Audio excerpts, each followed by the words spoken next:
I request Sri Nandivelugu Mukteshwarao Garu to give a brief introduction of the key speaker, and then we'll proceed further. Sir, Mukteshwarao Garu, please, sir. Yeah. Doctor PV Ranganayakulu గారు నాకు చిరకాలంగా మిత్రుడు అవడం నాకున్న గర్వకారణాల్లో అది ఒకటి. ఈ మొదటగా ఈ మాట చెప్పి నేను వారిని గురించిన పరిచయాన్ని చేస్తాను. వారు ప్రస్తుతం రామోజీ ఫౌండేషన్లో మహానిఘంటు నిర్మాణము అనేది ఒక పెద్ద ప్రాజెక్టు జరుగుతుంది. దానికి ఆయనే సారథిగా వ్యవహరిస్తున్నారు. ముఖ్యంగా ఆయనకి లెక్సికన్ అండ్ లెక్సికోగ్రఫీ మీద ఉన్న విశేషమైనటువంటి పరిచయము అధికారం వల్ల చాలా చక్కని డిక్షనరీ. ఇంతవరకు ఏంటంటే మనకి వాచస్పత్యము మొదలైనటువంటివన్నీ కూడా వచ్చిన డిక్షనరీలు మనకి ట్రెడిషనల్గా రకరకాల రూపాల్లో వచ్చినాయి. కానీ ఇవాళ మారుతున్న సమాజంలో ఇంగ్లీష్లో కనుక కేంబ్రిడ్జ్ అండ్ ఆక్స్ఫర్డ్ డిక్షనరీలో అప్ టు డేట్ అవుతున్న పదాలతో సహా వచ్చేటటువంటి డిక్షనరీ నిర్మాణంలో వారు కీలకమైన సారథ్య బాధ్యతల్ని నిర్వహిస్తున్నారు. అలాగే వారు ఇంతకు పూర్వం ఆయుర్వేదిక్ కళాశాల తిరుమల తిరుపతి దేవస్థానం నిర్వహిస్తున్నారు. ఆయుర్వేదిక్ కళాశాలలో ప్రొఫెసర్గా ఉన్నారు. ప్రొఫెసర్గా కూడా నాకు ఒక మంచి మాట ఆయన గురించి షేర్ చేసుకోవాలనిపిస్తుంది. జనరల్గా a teacher is a good learner అలా ఇలా ఇవన్నీ ఏవో చెప్తూ ఉంటాం, కానీ పాటించేవాళ్ళు తక్కువ. అధ్యయనంతో పాటు అధ్యాపనానికి అధ్యయనం తప్పకుండా ఉండాలి. అధ్యాపనాలని రెండింటిని కూడా సమవుజ్జిగా కొనసాగిస్తున్నటువంటి ఒక ప్రొఫెసర్. ఒక్క రోజు కూడా ఆయన 9 గంటల 45 నిమిషాలకు క్లాస్ అంటే 9 గంటల 44 కనపడరు, 9 గంటల 45కి క్లాస్ రూమ్లో ఉంటారు. ఒక్కరోజు కూడా ఒక్క క్లాస్ కూడా మిస్ అవ్వడం ఆయనకి ఇష్టం ఉండదు. ప్రతి క్లాస్లో కూడా పిల్లల హితాన్ని దృష్టిలో పెట్టుకుని చాలా చక్కగా క్లాస్ని తీసుకునేటటువంటి ఒక ఉత్తముడైనటువంటి ప్రొఫెసర్గా కూడా నాకు తెలుసు. ఎందుకంటే నేను జేయుగా ఉన్నాను, ఆయన అప్పుడు అదే సమయంలో దీంట్లో ఉన్నారు. అలాగే వారు పదవీ విరమణకు ముందు ఎస్వి మ్యూజియంలో డైరెక్టర్గా చేశారు. అంటే వెంకటేశ్వర మ్యూజియం ముఖ్యంగా తక్కిన మ్యూజియంల కన్నా భిన్నంగా ముఖ్యంగా దేవాలయ సంస్కృతిని ప్రతిబింబిస్తూ ఉన్నటువంటి మ్యూజియం. దానికి మరింత రూపురేఖలు, మరింత ప్రభావం తేవడానికి ప్రత్యేకమైనటువంటి చర్యలు చేపట్టి, అంటే దేవాలయ సంస్కృతికి సంబంధించిన వాటిని చక్కగా షోకేస్ చేయడానికి మ్యూజియాలజీకి సంబంధించిన విశేషమైన అనుభవంతో చేయడం జరిగింది. అలాగే ఆయన అకాడమిక్ సైడ్కి వచ్చేటప్పటికి 2-3 ఆసక్తికరమైన అంశాల గురించి మనం చెప్పుకోవాలి. ఒకటి, ఆయన హిస్టరీ తరఫున హిస్టరీ ఆఫ్ మెడిసిన్ రీసెర్చ్ చేశారు వారు. అంటే ముఖ్యంగా Indian history, Indian medical systems ఎలా ఎవాల్వ్ అయినాయి, మనకి బౌద్ధులు లేకపోతే జైనులు లేకపోతే ఇతర కాలాలలో ఎలా మనకి ఈ వైద్య శాస్త్రం మనకి క్రమ పరిణామం చెందుతూ వచ్చింది అన్నది చాలా interesting account. History of medicine వారి యొక్క పరిశోధన చేసినటువంటి వ్యాసం. అలాగే ఇంకొక అకాడమిక్ అంశం ఏంటంటే ఎస్పెరాంటోని ఇక్కడ కొంతమంది మిత్రులకి పరిచయం లేకపోవచ్చు, కొంతమందికి ఉండుండొచ్చు. ఎస్పెరాంటో అనేది ఇంటర్నేషనల్ లాంగ్వేజ్. ఇంటర్నేషనల్ లాంగ్వేజ్లో కూడా దానికి ఒక విశేషం ఏమిటంటే దానికి ఎటువంటి కలర్ ఉండదు, కేవలం కమ్యూనికేషన్కి మాత్రమే ఉపయోగపడేటటువంటి ఇదనమాట. ప్రపంచం మొత్తాన్ని ఇవాళ అనేక రకాలైన రాగద్వేషాల మధ్య ఉంటే రాగద్వేషాల్లో కారణమైంది ప్రాంతాలతో పాటు భాషలు కూడా. ఇలాంటి వాటిని దృష్టిలో పెట్టుకున్నప్పుడు ఎస్పెరాంటో లాంటి భాషకి ఆయన భారతదేశం నుంచి ముందు తరంలో వచ్చినటువంటి వాడు, భారతదేశానికి ప్రతినిధి. అలాగే భారతదేశానికి ఆఫీస్ బేరర్ కూడా ఆయన వ్యవహరిస్తున్నారు. ఆ తర్వాత ప్రపంచ ఎస్పెరాంటో సమావేశాలకి కీలక బాధ్యతలు ఆయన నిర్వహించారు. అలాగే 28 పుస్తకాలకి ఆయన స్వయంగా తను రచించి లోకంలోకి తీసుకొచ్చారు. దాంట్లో చాలా పుస్తకాలు విశేషమైనటువంటి ఆదరణని పొందినటువంటి పుస్తకాలు. దాంట్లో కొన్ని చరిత్రకు సంబంధించినవి ఉన్నాయి, కొన్ని ట్రావెల్స్కి సంబంధించినవి ఉన్నాయి, కొన్ని విశేషమైన వ్యక్తుల గురించి పరిచయం చేసే ఉన్నాయి, కొన్ని ఫిలాసఫీకి సంబంధించినవి ఉన్నాయి. ఇలా 1, 2, 3 అని కాదు, అనేక బహుముఖమైనటువంటి ఆలోచనలు ప్రజ్ఞతో ఆయన రాస్తారు. ఏది చేసినా కూడా చాలా అధ్యయనంతో రాసేటటువంటి రచనని మనం వారి దగ్గర చూస్తాం. అలాగే ఇంకొకటి ఏంటంటే ఆయన ఏ మాత్రం వ్యవధి దొరికినా కూడా తను ప్రయాణాలు చేస్తుంటారు. ప్రయాణాలు చాలా సుదీర్ఘమైన ప్రయాణాలు. దాదాపు ఇప్పటికి 28 దేశాలు వెళ్ళాము వచ్చాము అనేది కాకుండా ఆ దేశాల్లో ఉన్నటువంటి సంస్కృతి, ఆ దేశాల్లో ఆ ప్రాంతాల్లో ఉండేటటువంటి భాషలు, వాటికి ఉన్నటువంటి సంబంధాలు, సమస్తమైనటువంటి మానవ జాతి మధ్య ఉండేటటువంటి అనుబంధాలు మొదలైనవన్నీ కూడా చాలా విచిత్రంగా తను సందర్శించి దాని గురించి రాస్తూ ఉంటారు. తర్వాత మన ఇతర దేశాల్లోనే కాకుండా మన దేశంలో కూడా ఆయన రిటైర్ అవ్వడానికి ముందు నాకు చెప్పినటువంటి ఒక మాట ఏమిటంటే, మొత్తం అంతా కూడా ఈ హంద్రీ నివా ఆ నదీ తీరం మొత్తం కూడా తను కాలినడక నడవాలి అనేది కోరిక.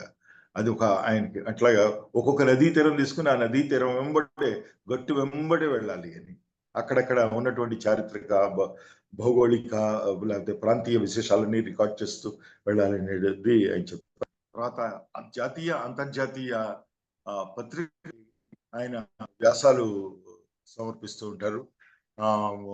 ముఖ్యంగా టైమ్ మ్యాగజైన్ కూడా వారు వ్యాసాలు చాలా కాలమ్స్ రాశారు. తర్వాత బాగా అత్యంత విశేషంగా మనం గుర్తుపెట్టుకోదగింది ఏంటంటే, ఇండస్ వ్యాలీలో ఒక స్క్రిప్ట్ ఉన్నది. ఆ స్క్రిప్ట్ ఏమిటి అనేది డిసిఫర్ చేయడానికి అనేక ప్రయత్నాలు జరుగుతున్నాయి ప్రపంచవ్యాప్తంగా కూడా. ఇది ఉంది.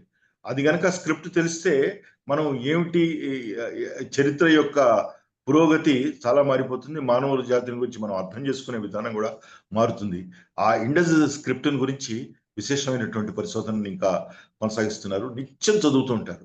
తర్వాత ఇంకొకటి ఏంటంటే, ఆయనతో మాట్లాడాలంటే కూడా ముఖ్యంగా నేను అత్యంత స్నేహితుడైనా కూడా ఆయనకి ఫోన్ చేయాలంటే ఆ టైంలో ఏదో చాలా సీరియస్ వర్క్ చేసుకుంటూ ఉంటారేమో అన్న భయం ఉంటుంది అనమాట. ఆయనకి 6:45 అంటే 6:45 ఫోన్ చేయాలి. మళ్ళీ ఆయన 6:50కి పెట్టేస్తారంటే పెట్టేస్తారు. అలా ఉంటుంది అనమాట. అందుకని చాలా టైంని సున్నితపు త్రాసులో తూచి వాడేటటువంటి ఒక మంచి ఇది. ఆయన ప్రతి సమయాన్ని ప్రతి క్షణాన్ని కూడా సద్వినియోగం చేస్తూ అటు జ్ఞాన సంపదని లోకానికి ఇవ్వడంలో కృషి చేస్తూ ఉంటారు. మన హైదరాబాద్ సైన్స్ ఇన్స్టిట్యూషన్స్ కి, అలాగే తిరుపతిలో ఉన్న సైన్స్ ఇన్స్టిట్యూషన్స్ కి, చాలా సైన్స్ ఇన్స్టిట్యూషన్స్ లో అడ్వైజరీ బోర్డులో వారు ఇప్పటికీ ఉన్నారనమాట. అడ్వైజరీ బోర్డుగా ఉన్నారు. తర్వాత అలాగే జూలు, తర్వాత మ్యూజియంలు, వీటన్నిటిలో కూడా ఎన్నింటిలోనూ ఆయనకి ప్రవేశం ఉండటమే కాకుండా వాటిలో ఒక కీలకమైనటువంటి పనులు చేస్తూ నిర్వహిస్తూ ఉన్నారు. ఇప్పటికి కూడా అలుపెరగకుండా ప్రయాణం సాగిస్తున్నటువంటి రంగనాయకులు గారు లాంటి బహుముఖీనమైన ప్రతిభ ఉన్నటువంటి వ్యక్తి నాకు మిత్రుడు అవటం, నాకున్నటువంటి ఒక గర్వహేతువులు అనేకం ఉన్నాయి నాకు. వాటిలో ఖచ్చితంగా ఇది ఒకటని చెప్తూ వారిని ఈ ప్రసంగాన్ని చెప్పడానికి ముందు అసలు జనరల్ గా లోకం ఏంటంటే, పరిస్థితులు దారుణంగా ఉన్నాయండి, రాను మరీ కలికాలం పెరిగిపోయింది, ఇట్లా మాట్లాడే ధోరణి మన మధ్యలో ఉంటుంది. వీటిని అవునా కదా అంటానికి ఒక సశాస్త్రీయమైనటువంటి పరిశీలనతో ఈ ప్రసంగాన్ని ముందుకు తీసుకొస్తున్నారు వారు.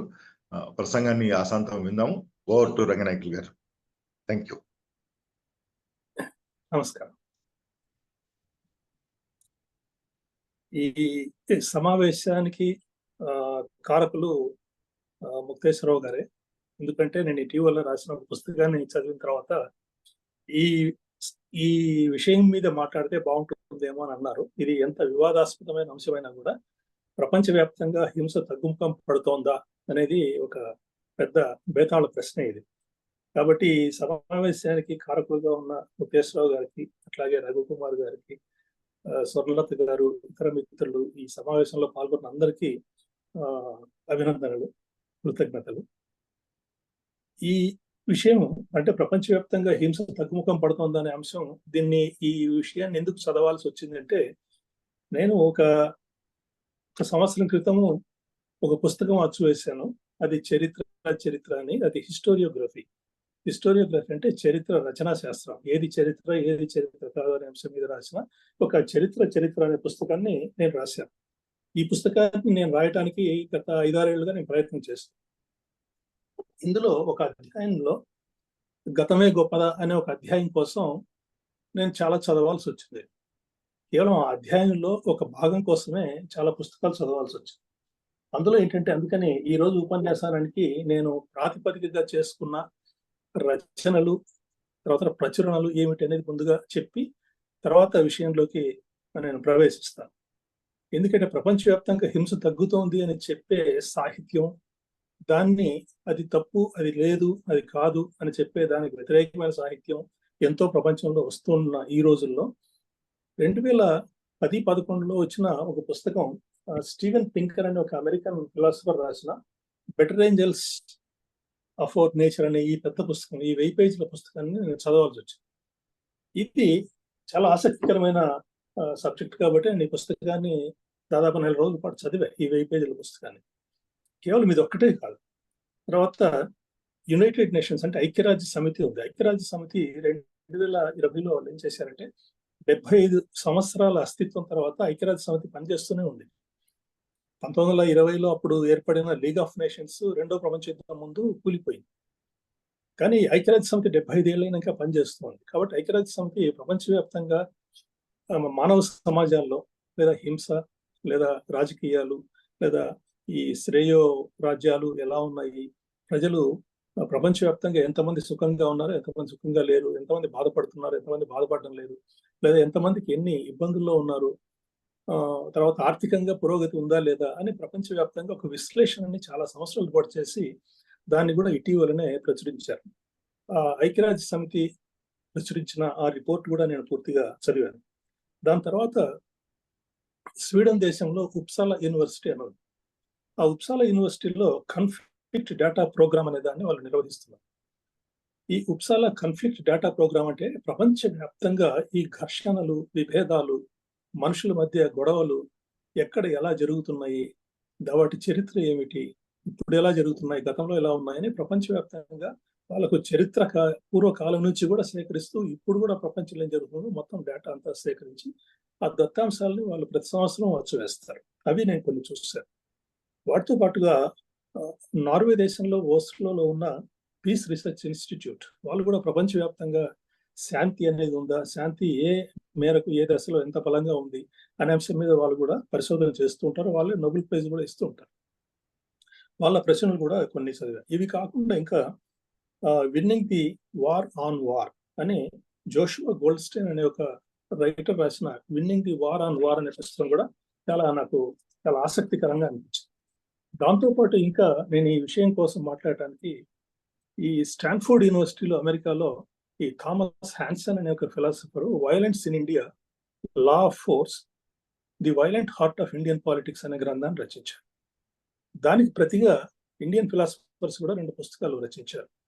ఇవి కాకుండా ఇంకా BBC review on violence across the globe అని బీబీసీ వాళ్ళు కూడా ఒక వైలెన్స్ మీద ప్రపంచవ్యాప్తంగా ఎలా ఉంది, స్టేటస్ ఏమిటి అనే ఒక పెద్ద రిపోర్టు, ఒక 10 పేజీల రిపోర్టు విడుదల చేశారు ఇటీవల. వీటితో పాటు ఇంకా చాలా రిట్రీట్ ఫ్రమ్ డూమ్స్డే అనే ఒక పుస్తకం, తర్వాత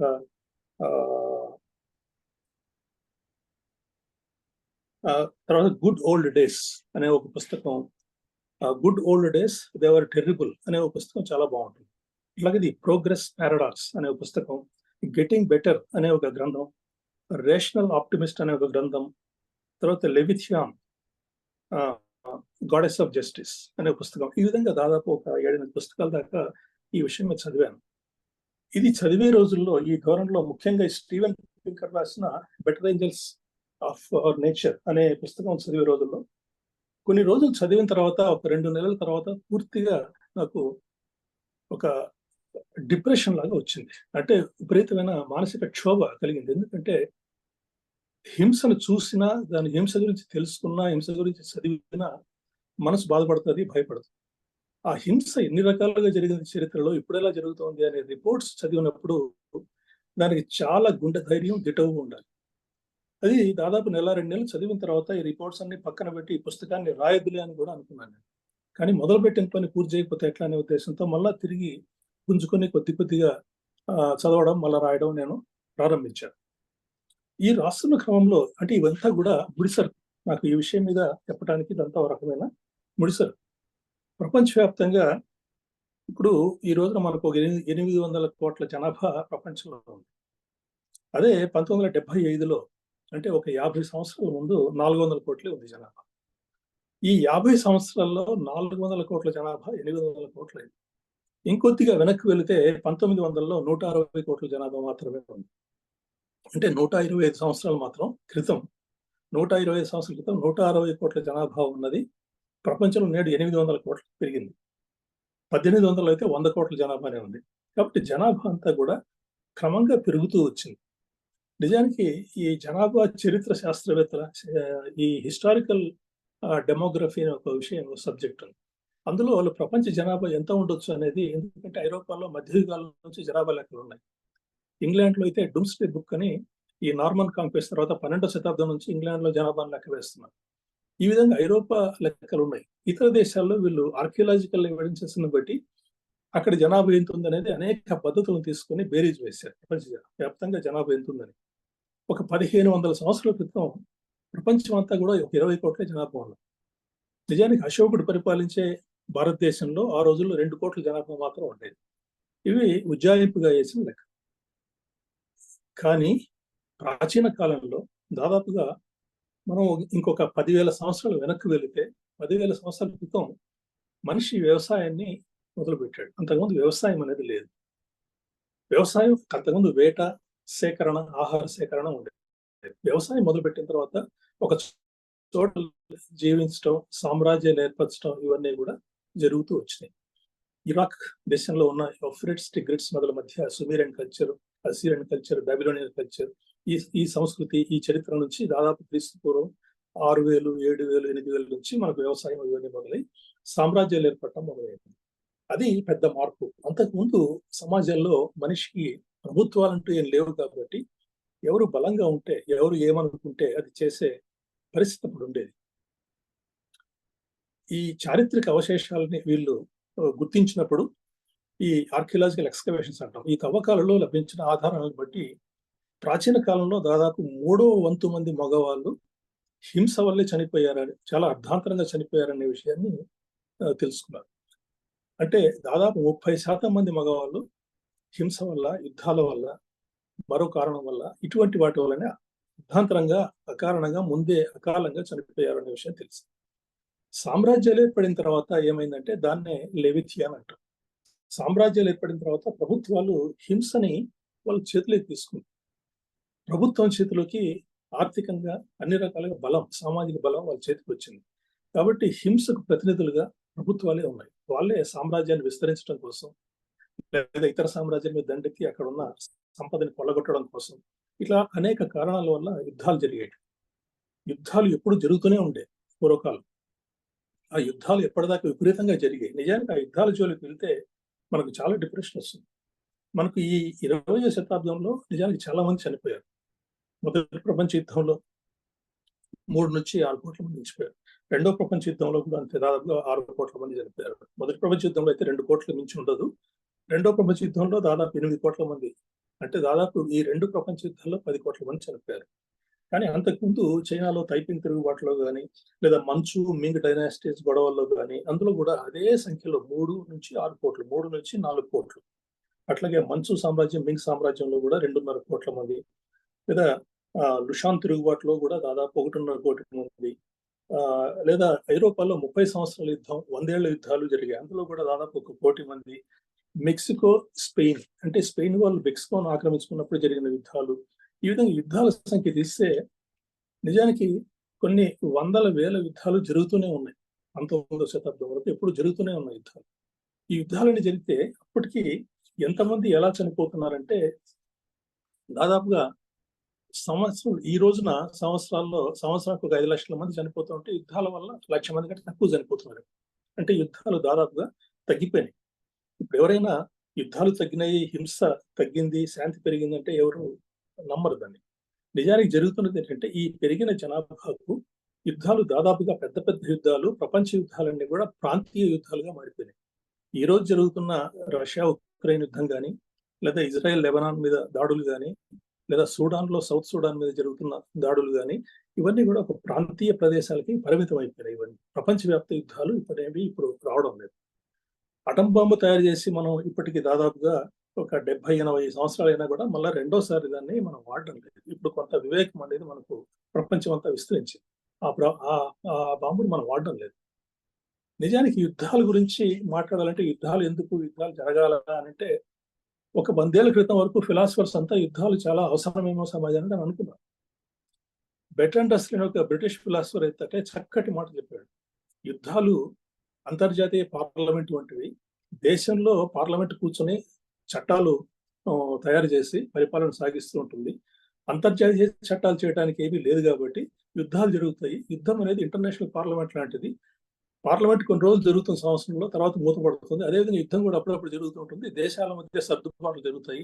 అందుకనే దీన్ని ఇంటర్నేషనల్ పార్లమెంట్ గా రస్సెల్ అభివర్ణించాడు.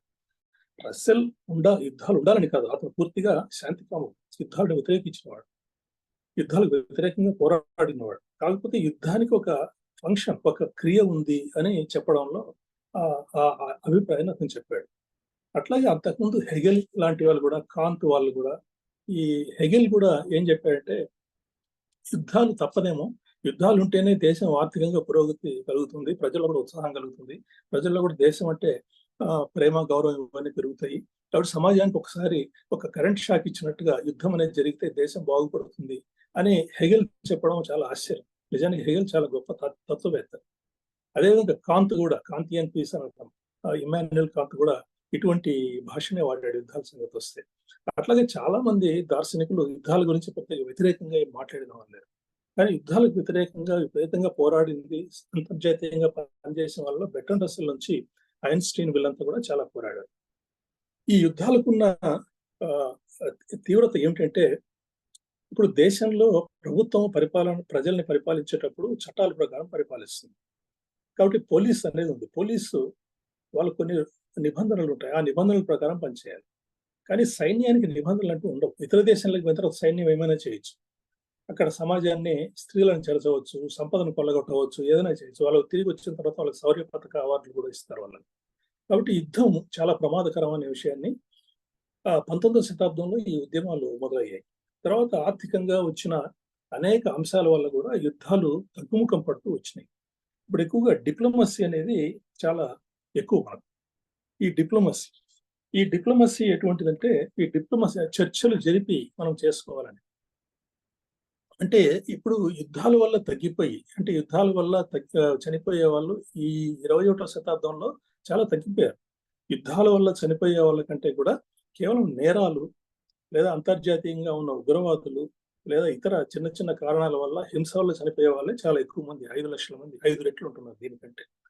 పైగా మనం ప్రతిరోజు హింస పెరుగుతోంది అనుకోవడానికి ఒక కారణం ఏమిటంటే, మనం ప్రతిరోజు చూస్తున్న వార్తాపత్రికలు, లేదా ఈ టెలివిజన్లో మనం చూస్తున్న దృశ్యాలు, వీటిని చూసి మనం హింస పెరుగుతోంది అని అనుకుంటాం.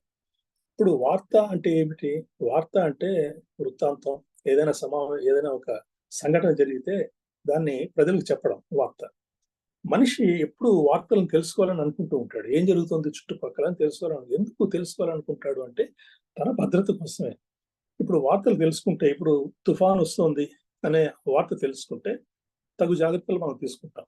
లేదా అక్కడ దొంగతనాలు జరుగుతున్నాయి ఈ ప్రాంతంలో అని అంటే మనం వెంటనే తగు జాగ్రత్తలు తీసుకుంటాం. అందుకనే నిత్యం మనం భద్రతను కలిగి ఉండాలంటే మనం ఏం చేయాలంటే, చుట్టుపక్కల ఏం జరుగుతుందో చూడాలి. అందుకనే మనం వార్తలు తెలుసుకుంటాం. సాధారణంగా వార్తాపత్రికను మీరు ఎప్పుడైనా విశ్లేషిస్తే అందులో 70% వార్తలు ఈ ప్రతికూల వార్తలే ఉంటాయి.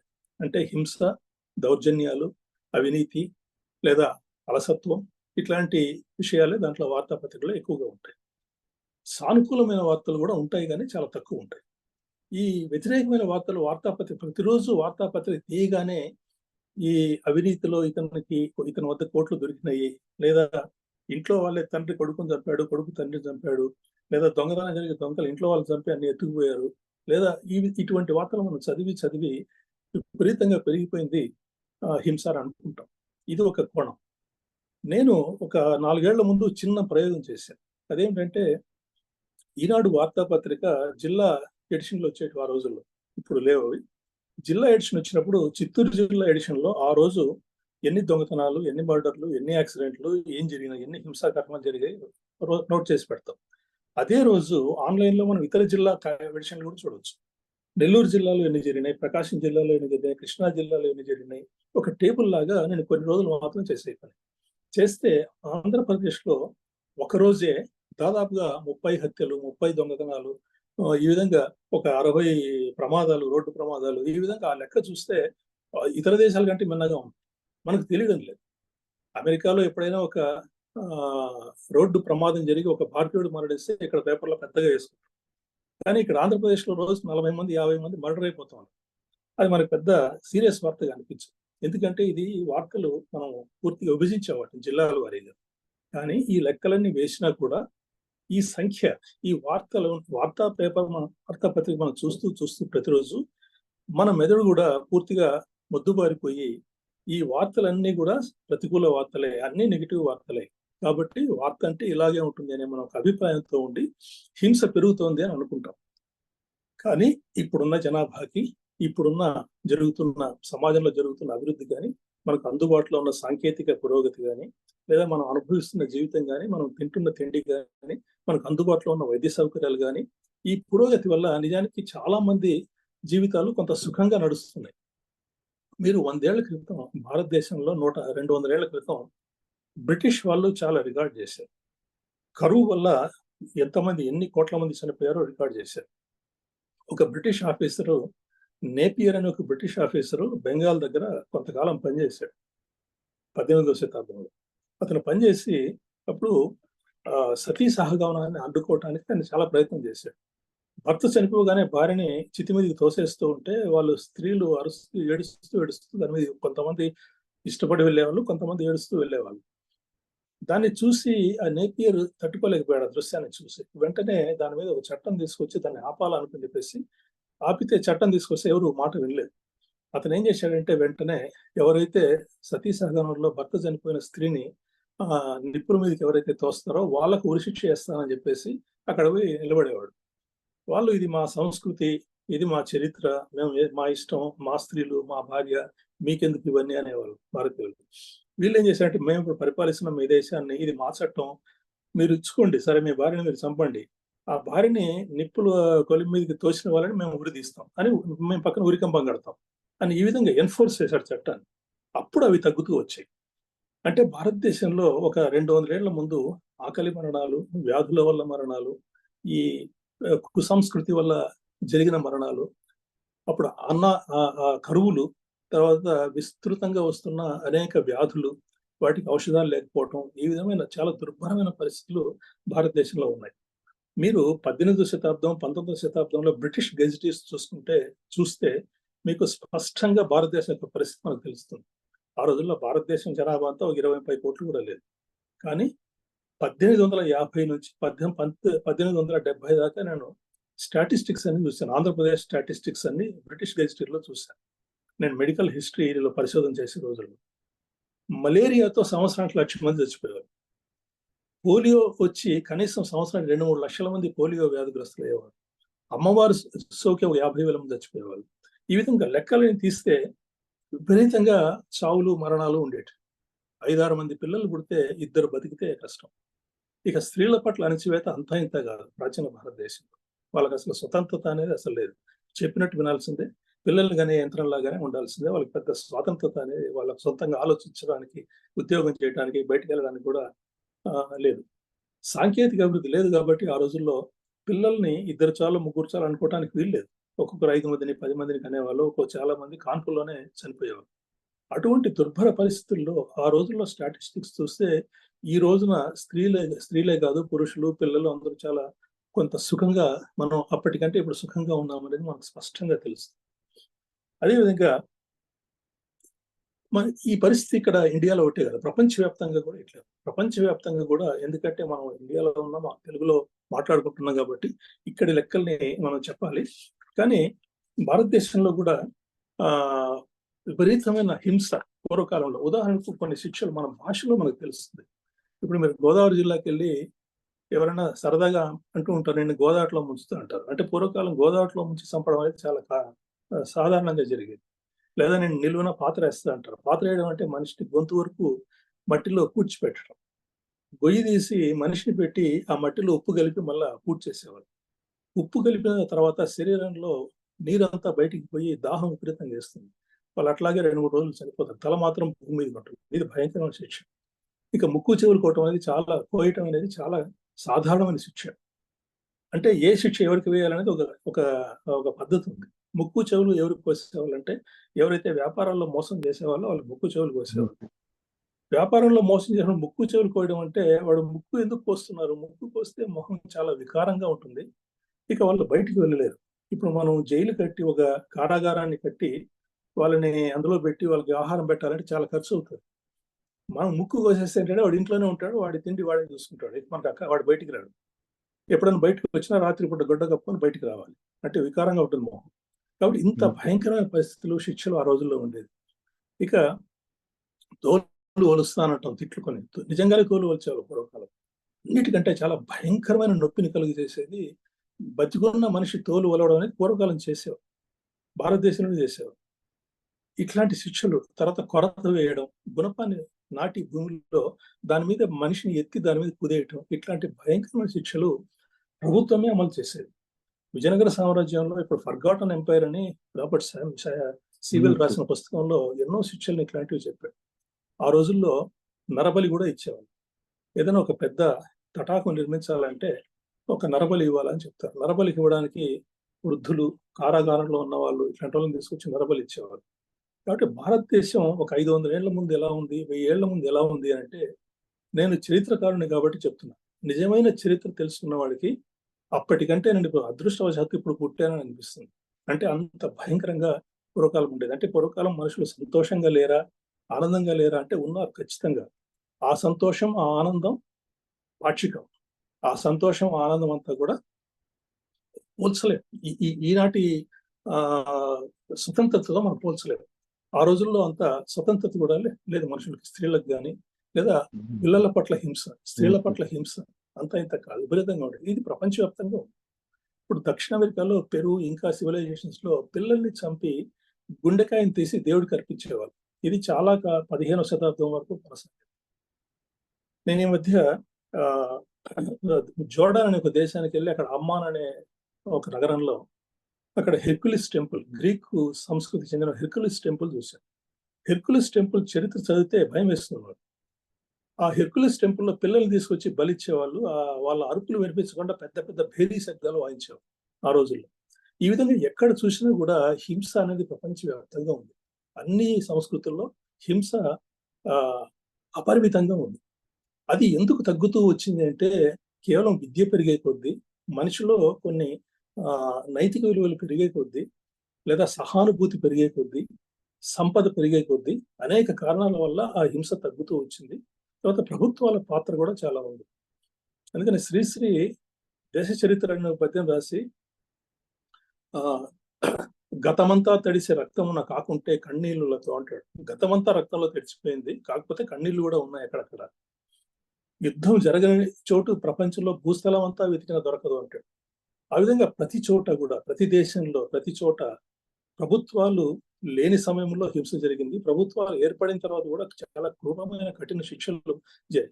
ఇప్పటికీ కొన్ని దేశాలు అటువంటి శిక్షలు విధిస్తున్నారు. ఆఫ్ఘనిస్తాన్ కానీ ఇట్లాంటి కొన్ని చోట్ల అటువంటి శిక్షలు ఇంకా ఇప్పటికీ విధిస్తున్నారు. కొరడాలతో కొట్టడం. సింగపూర్ ఎంతో అభివృద్ధి చెందిన దేశం అనుకుంటాం. సింగపూర్ లో కూడా ఇప్పటికీ తప్పు చేస్తే కొరడాలతో కొట్టే శిక్షలు వేస్తున్నారు. ప్రపంచవ్యాప్తంగా చాలా దేశాల్లో ఉరి శిక్షలు తీసేశారు. యూరోపియన్ ఎకానమీ, యూరోపియన్ యూనియన్ లో చేరాలంటే ఉరి శిక్ష ఉండకూడదు ఆ దేశంలో, ఏ దేశంలో అయినా సరే. ఉరి శిక్ష అనేది దాదాపుగా ప్రపంచంలో చాలా దేశాల్లో తీసివేశారు. ఎంత నేరస్తులైనా సరే వాళ్ళని కూడా కారాగారంలో పెట్టి తిండి పెట్టి మనం చంపడానికి వీల్లేదు అనేది ఒక కొత్త మానవత. మరి ఇంత భయంకరంగా ఉన్న హింస అంటే దాదాపుగా ప్రపంచంలో 3వ వంతు మంది పురుషులు, ఎక్కువగా హింస యువకుల్లో 20 ఏళ్ళు, 15 ఏళ్ళు, 20 ఏళ్ళు, 25 ఏళ్ళు మధ్య వయసు ఉన్న పురుషుల్లో ఈ టెస్టోస్టెరాన్ హార్మోన్ వల్ల ఈ అగ్రెషన్ అంటాం, ఈ తీవ్రత, ఈ ఉద్వేగం, ఇవన్నీ ఎక్కువ, వీళ్ళ వల్ల హింస ఎక్కువ కలుగుతుంది అనేది ఒకటి. ఈ అమెరికాలో కొన్ని విశ్వవిద్యాలయాల్లో నేరాల మీద చాలా లోతైన పరిశోధన చేసి ప్రపంచంలో జరుగుతున్న నేరాల్లో 95% నేరాలని 5% మంది చేస్తున్నారు. 5% నేరాలని 95% మంది చేస్తున్నారు అనే విషయం కనుక్కున్నారు.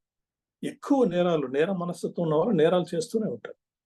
ఎప్పుడైతే ఈ ప్రభుత్వాలు ఏర్పడి, ప్రభుత్వాలు ప్రజాస్వామ్యాన్ని ఆకలింపు చేసుకుని, ప్రభుత్వాలు ప్రజా సంక్షేమాన్ని ఆకలింపు చేసుకుని, శ్రేయోరాజ్యాన్ని నిర్మించాలనుకుని ఎప్పుడైతే ప్రభుత్వాలు పనిచేయటం మొదలైందో అది కేవలం 19-20 శతాబ్దాల నుంచి ప్రారంభమైంది. అంతకుముందు ప్రభుత్వాలు కూడా కఠినంగా శిక్షలు వేసి, ఇప్పుడు ప్రభుత్వం నేరుగా మానవ హక్కుల సంస్థలను స్థాపిస్తున్నాయి. ప్రతి దేశంలో మానవ హక్కుల సంస్థ ఉంటుంది. నేను ఆమ్నెస్టీ ఇంటర్నేషనల్ రిపోర్ట్స్ కూడా కొన్ని చదివాను. ఆమ్నెస్టీ ఇంటర్నేషనల్ ప్రతి సంవత్సరం వాళ్ళు మానవ హక్కుల మీద ప్రపంచవ్యాప్తంగా ఏ దేశంలో ఎలా ఉందనే రిపోర్ట్స్ ఇస్తారు. ఆ రిపోర్ట్ చదివినప్పుడు కూడా నాకు పూర్తిగా డిప్రెషన్ వచ్చి 2 రోజులు ఏం చదవకుండా ఉండిపోతాను. ఎందుకంటే మనసును అంత బాధ పెడతాయి ఆ రిపోర్ట్స్, అట్లా ఉంటాయి. అంటే మనిషి పట్ల మనిషి ఎంత హింసాత్మకంగా ప్రవర్తిస్తున్నాడో ప్రాచీన కాలంలో అంతే అది ఎక్కువ ఉందో ఇప్పటికీ కొంత మేర ఉంది, ఇప్పటికీ ఉంది, లేదని చెప్పాం. కానీ వార్తాపత్రికలో మనం వార్తలు చూస్తున్నాం, అక్కడక్కడ హింస జరుగుతోంది. కానీ ఈ హింస నాణ్యత పరంగా పూర్తిగా మారిపోయింది. నేడు ప్రభుత్వాలు మానవ హక్కులకు పూచిస్తున్నాయి. కనీసం ఒక మాట రూపంలో అయినా, ఒక చట్ట రూపంలో అయినా పూచిస్తున్నాయి. మనకు కోర్టులు అంటే న్యాయస్థానాలు, తర్వాత ఈ వార్తా మాధ్యమాలు ఉన్నాయి కాబట్టి హింస తగ్గే అవకాశం ఉంది. హింస మనిషి ఎందుకు చేస్తాడు అనే కారణాలు వేరు. ఏదైనా హింసాత్మకంగా ప్రవర్తించినప్పుడు అది మాధ్యమాల్లో వెళుతుంది లేదా అందరికీ తెలుస్తుంది అంటే మనిషి వెంటనే తన పద్ధతిని మార్చుకుంటాడు. అందువల్ల ఈ రోజున మనకు సామాజిక మాధ్యమాలు కానీ, లేదా పత్రికా మాధ్యమాలు కానీ, టెలివిజన్ మాధ్యమం కానీ, లేదా న్యాయస్థానాలు కానీ ఇవన్నీ అందుబాటులో ఉన్నాయి కాబట్టి కొంతవరకు హింస తగ్గుతూ వస్తుంది. మనం పరిపాలనలో కూడా ఈ విధంగానే ఉండాలని అనుకుంటున్నాం. ఈ ప్రభుత్వాలు ఈ 20 శతాబ్దం నుంచి అంటే 1946 వరకే విపరీతంగా కోట్ల సంఖ్యలో ప్రజలు చనిపోయారు. పెద్ద మార్పు ఏమిటంటే ఈ పింకర్ కనుక్కున్న అంశం 1946 తర్వాతనే ప్రపంచవ్యాప్తంగా యుద్ధాల వల్ల, హింసలు ఇవన్నీ తగ్గుముఖం పట్టి వాటి లెక్కలన్నీ స్టాటిస్టిక్స్ ప్రకారం వచ్చాయి. నిజానికి మనకు అంత సమయం లేదు లెక్కలు చూడటానికి. 1946 తర్వాత హింస తగ్గుతూ వస్తుంది. ఈ రోజున మనం ఉక్రెయిన్ లేదా రష్యా యుద్ధాన్ని కానీ, లేదా లెబనాన్లో, సిరియాలో జరుగుతున్న వార్తలు కానీ, లేదా సూడాన్లో జరుగుతున్న అంశాలు కానీ చూసి మనం ఇంకా యుద్ధం తగ్గిద్దంటారా, ప్రపంచమంతా యుద్ధం జరుగుతుంది అని అంటాం. కానీ నిజానికి ఇది చాలా తక్కువ. యుద్ధాలు ఎప్పుడు జరుగుతూనే ఉన్నాయి, కానీ యుద్ధాలన్నీ కూడా ప్రాంతీయం అయిపోయినాయి. అవి కూడా కొంతమంది పిచ్చి వల్ల జరుగుతున్న యుద్ధాలు మాత్రమే.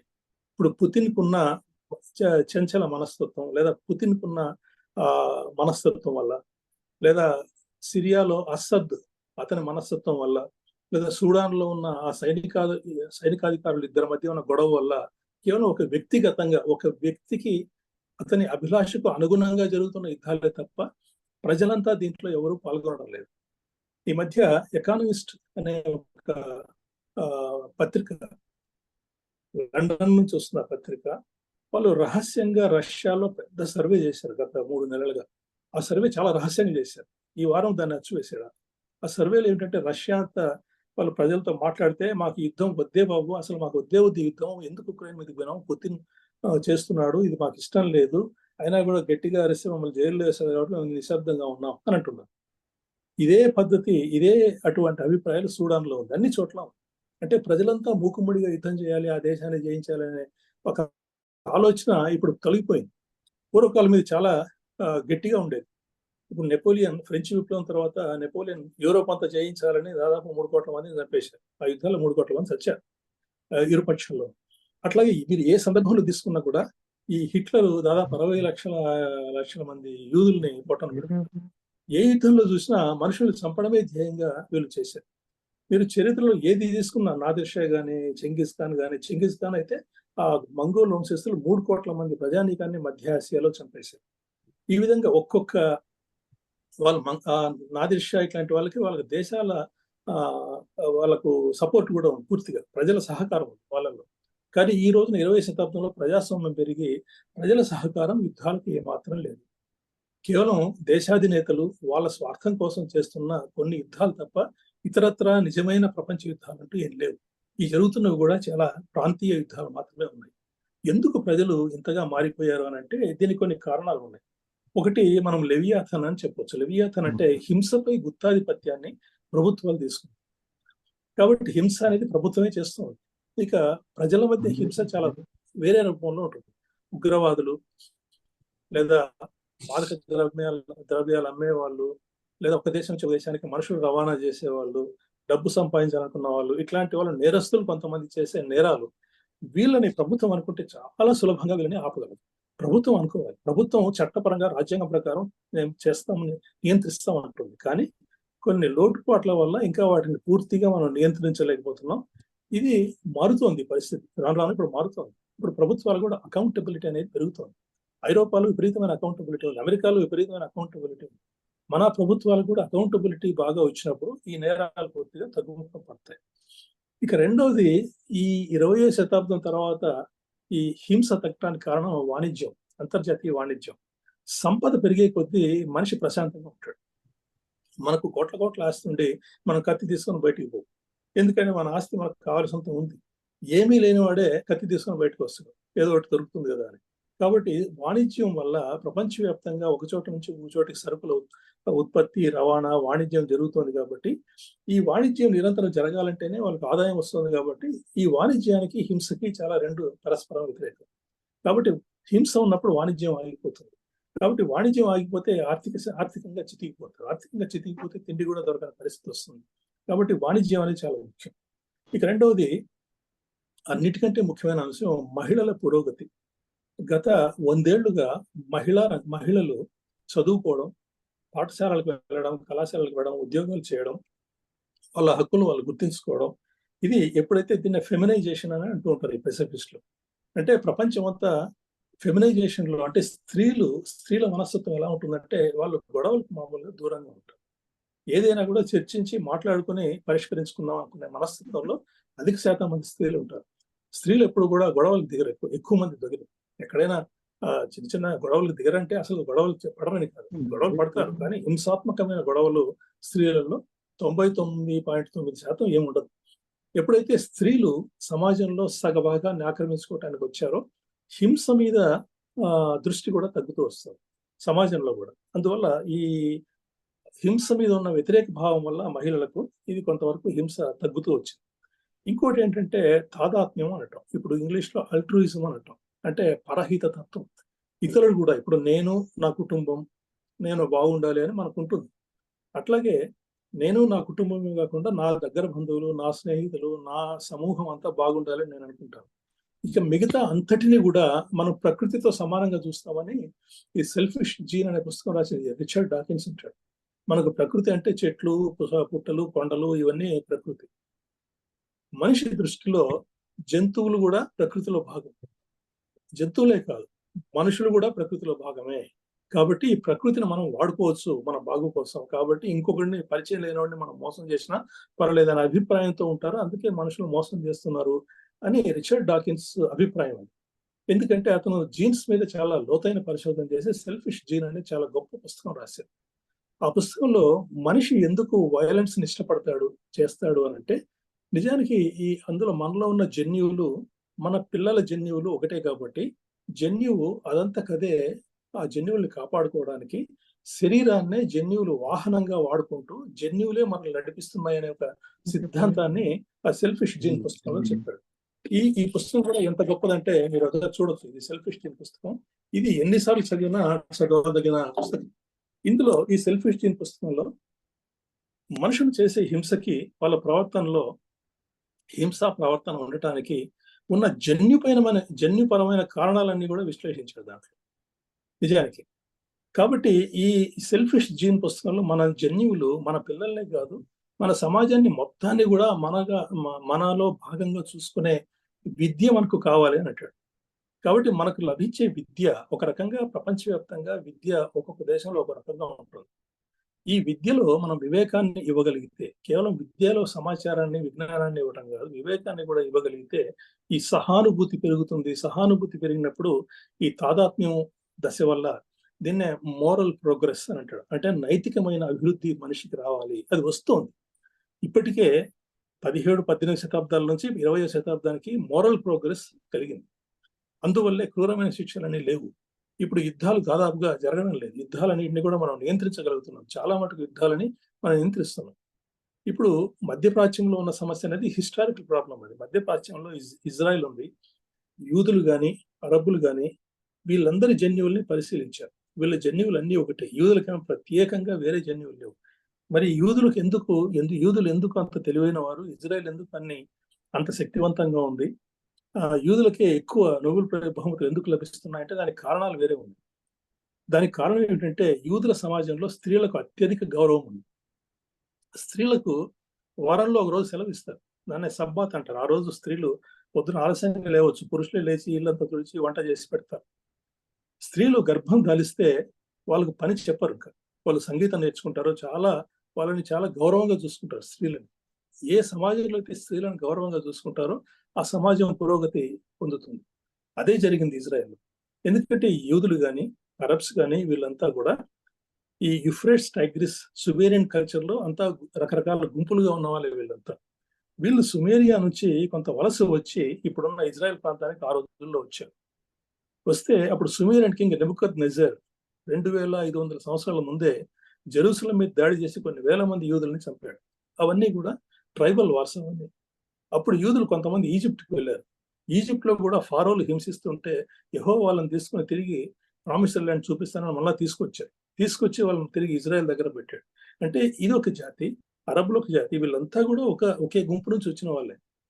ఎప్పుడైతే ఇస్లాం 7వ శతాబ్దంలో ఇస్లాం పుట్టిందో మక్కా మదీనా ఆ ప్రాంతంలో, మహమ్మద్ కూడా ఎప్పుడైతే ఇస్లాంని ప్రారంభించారో ఆ మత విశ్వాసాన్ని, ఆ ఆచరణని లేదా మసీదులు కట్టడం, ప్రార్థన చేయటం, ఈ అలవాట్లను ఎప్పుడైతే ప్రోత్సహించాడో అప్పుడు వాళ్ళకు వెంటనే మొదట్లోనే అక్కడున్న స్థానిక సాంప్రదాయాలకు లేదా యూదుల సాంప్రదాయాలకు విభేదాలు ఏర్పడి విపరీతంగా గొడవలు పడ్డారు. యుద్ధాలు అప్పటి నుంచి జరుగుతుంది. యూదుల మధ్య అరబ్బుల మధ్య యుద్ధాలు 7వ శతాబ్దం నుంచి ఎక్కువగా జరుగుతుంది. తర్వాత వాళ్ళు యూదులంతా విషయవ్యాప్తం అయిపోయారు. తర్వాత తిరిగి ఇజ్రాయెల్కి వచ్చారు. అందువల్ల మరింత పెరుగుతుంది. దీనికి ఒక పరిష్కారం అంటూ ఉంది. కానీ ఇజ్రాయెల్ ప్రాబ్లం మీద ఇప్పుడు మాట్లాడటం మనకు ముఖ్యం కాదు. అన్నిటికీ పరిష్కారాలు ఉన్నాయి. మనుషుల్లో ఎప్పుడైతే ప్రపంచం అంతా ఒకటే అనే ఒక అభిప్రాయం వస్తుందో, మనుషులు ప్రపంచం అంతా ఒకటే. ఇప్పుడు మనం చైనాని ద్వేషించవచ్చు, పాకిస్తాన్ని ద్వేషించవచ్చు. కానీ ద్వేషిస్తే మనం అనాగరికులం అవుతాం. అక్కడున్న వాళ్ళు మనుషులే, మనము మనుషులమే. మనం ఇక్కడ ఇండియాలో పుట్టాలని మనం అనుకోలేదు. అనుకోకుండా ఇక్కడ పుట్టాం, మనం భారతీయులం అయ్యాం. వాళ్ళు అక్కడ పుట్టారు, వాళ్ళు చైనా వాళ్ళు అయ్యారు అంతే. కానీ మనుషులందరి మనస్తత్వాలు, వాళ్ళ భాషలు వేరే మనస్తత్వాలు, వాళ్ళ పరిస్థితులు అంతా ఒక రకంగా ఉంటాయి. అందుకనే దేశ సరిహద్దులు అనేటివి ఇవి తాత్కాలికమైనవి మాత్రమే. దేశ సరిహద్దులు చాలా తాత్కాలికమైనవి, ఇవి మారుతూ ఉంటాయి. యుగోస్లోవియా 7 దేశాలుగా విడిపోయింది. రష్యా అంతా విడిపోయింది, వేరే వేరే దేశాలుగా మారిపోయింది. ఉత్తర వియత్నాం, దక్షిణ వియత్నాం కలిసిపోయింది. టిబెట్ చైనాలో కలిసింది. ఈ విధంగా దేశాల సరిహద్దులు మారుతూనే ఉంటాయి. కాబట్టి ఇవి శాశ్వతం అనుకోవడానికి వీల్లేదు. కాబట్టి ప్రపంచంలో మనుషులంతా ఒకటే. కాబట్టి ఈ నైతిక పురోగతి ఎప్పుడైతే జరుగుతుందో అప్పుడు ఖచ్చితంగా ఇది తగ్గుతూ వస్తుంది. ఇంకొక అంశం కూడా ఏంటంటే మనుషుల్లో హింస అనేది ఎక్కువ ఉంది అనడానికి కారణం, మనం తెరపై హింస ఎక్కువ చూస్తున్నాం. స్క్రీన్ వైలెన్స్ అంటుంది. ఈ స్క్రీన్ వైలెన్స్ ఎటువంటిదంటే సినిమాలు తీసినా, సీరియల్ తీసినా అందులో వైలెన్స్ ఉంటేనే మనుషులు చూస్తున్నారు. నిజానికి ఈ స్క్రీన్ వైలెన్స్ అనేది నిజంగా సమాజంలో హింసను పెంచుతోందా అనేది ఒక పెద్ద ప్రశ్న. దీని మీద కూడా చాలా పరిశోధనలు జరుగుతున్నాయి. స్క్రీన్ వైలెన్స్ అంటే తెర మీద చూసే హింస వల్ల మనుషుల్లో పెద్దగా హింసా ప్రవృత్తి రాకపోవచ్చు అనేది ఒక పరిశోధన. కానీ యువకుల్లో ముఖ్యంగా 20 ఏళ్ల వయసులో ఈ హింస ఎక్కువ ఉన్న సినిమాలను చూడటం కానీ, సీరియల్ చూడటం కానీ, టెలివిజన్ ప్రోగ్రామ్స్ కానీ, లేదా ఓటీటీలో వచ్చే అభ్యంతరకరమైన సన్నివేశాలు కానీ ఇవి చూసిన తర్వాత వాళ్ళకు టెస్టోస్టెరాన్ చాలా ఉచ్చమైన దశలో ఉంటుంది. కాబట్టి అది పూర్తిగా మిస్గైడ్ చేసి సమాజాన్ని తప్పుదోవ పట్టించే అవకాశం ఉంది అక్కడ. కాబట్టి దాన్ని బ్యాన్ చేయటం అంటే తిరిగి అది ప్రజాస్వామ్యం కాదు. కేవలం విద్య ద్వారా మాత్రమే దీన్ని ఎదుర్కోవాలి. అట్లాగే ఇంకో అంశం జంతువుల పట్ల హింస అనేది కూడా చాలా విపరీతంగా ఉంది. పూర్వకాలం జంతువుల్ని మనం వేటాడటం, జంతువుల్ని తినేవాళ్ళు. ఈ రోజున చాలా మంది ఐరోపాలో, అమెరికాలో నేను చాలా మంది చూశాను. ఎక్కువ మంది ఈ మాంసాహారాన్ని మానేసి లేదా తగ్గించి శాకాహారులుగా మారిపోయే ఒక మార్పుని నేను గమనించాను చాలా చోట్ల, చాలా దేశాలు. ఎందుకంటే బాగా చదువుకున్న తర్వాత, ప్రపంచ చరిత్ర చదివిన తర్వాత, జంతువుల యొక్క బాధలు చూసిన తర్వాత ఇప్పుడు మాంసాహారం తినేవాడు ఆ పందులు కానీ, ఆవులు కానీ, గేదెలు కానీ, లేదా గొర్రెలు కానీ వాటిని ఏ విధంగా సాకుతున్నారు, ఏ విధంగా కోస్తున్నారు, ఏ విధంగా మాంసం తీసి సరఫరా చేస్తున్నారు, ఈ పరిశ్రమ గురించి మీరు ఒకసారి చదివారంటే, చూశారంటే మీరు మాంసం తినలేరు. ఎందుకంటే ఈ ఈ రంగం గురించి చాలా మంది రాశారు. ఈ పుస్తకాలు చదివిన తర్వాత చాలా మంది వెజిటేరియన్స్ గా మారిపోతున్నారు. ఎందుకంటే జంతువులు ప్రకృతిలో మనతో పాటు వాటికి కూడా సమాన హక్కులు ఉన్నాయి. వాటిని అట్లా వదిలేయాలి. ప్రకృతిలో వాటికి భాగం ఉంది. అంతే తప్ప వాటిని మనం మచ్చిక చేసుకుని వాటిని తినడం అనేది అది నైతికమైనది కాదు అనేది చాలా మంది అభిప్రాయం. నేను మాంసం తినొద్దని నేనేమి ఎవరికి చెప్పడం లేదు, కానీ ఈ విధంగా మనుషులు మారుతున్నారు. మనుషుల్లో పరివర్తన అనేది ఇప్పుడు కలుగుతుంది. అందుకని అమెరికాలో పూర్తిగా మారలేం కదా, తగ్గిస్తున్నాం అని చెప్పి ఇప్పుడు రిడక్షనిజం అనేది అంటున్నారు. రిడక్షనిజం అంటే తగ్గిస్తాము, రోజు తినేవాళ్ళం వారానికి రోజు తింటాము, వారానికి ఒకసారి తినేవాడు నెలకు ఒకసారి తింటాము అనే రిడక్షనిజం అనేది పెరిగింది. అట్లాగే మన దేశంలో కూడా జంతువుల పట్ల హింస విపరీతంగా ఉంది. మనకు అడవుల్లో దొరికే జంతువుల్ని పట్టుకుని రహస్యంగా ఇతర దేశాలు ఎగుమతి చేయడం, లేదా వాటి చర్మాలను ఎగుమతి చేయడం, ఈ విధంగా జంతువుల యొక్క హక్కుల్ని ఏమాత్రం వాటిని మనం గౌరవించకుండా వాటిని చేస్తున్నాం. మొన్నటిదాకా వ్యవసాయంలో పశువుల హింస చాలా ఎక్కువ. నేను చిన్నప్పుడు, మాది అనంతపురం జిల్లా, నేను చిన్నప్పుడు చూసేవాడిని. ఒక ఎద్దుని ఎలా వ్యవసాయానికి పనికొచ్చేట్టుగా తయారు చేస్తారంటే, ఆ ఎద్దుని ముందు దాని వృషణాలని కత్తిరిస్తారు, క్యాస్ట్రేషన్ అంటారు దాన్ని. అప్పుడు అది ఎదురు తిరిగింది. తర్వాత దాని ముక్కులో దబ్బలం పెట్టి, రంధ్రం పెట్టి, దారం వేసి బుగుదాడునే వేస్తారు. ఆ రెండు ఎంత భయంకరమైన హింస అంటే, ఎద్దుని మనం వ్యవసాయంలో వాడుకోవటానికి విపరీతమైన హింస పశువుల మీద. పశువులు కింద పడేసి కాళ్ళకు గిట్టలకి నాడాలు కొట్టి క్యాస్ట్రేషన్ చేసి ముగుదాడు వేసి ఆ జంతువుల్ని అప్పుడు వాటిని దారికి తెచ్చుకుంటారు.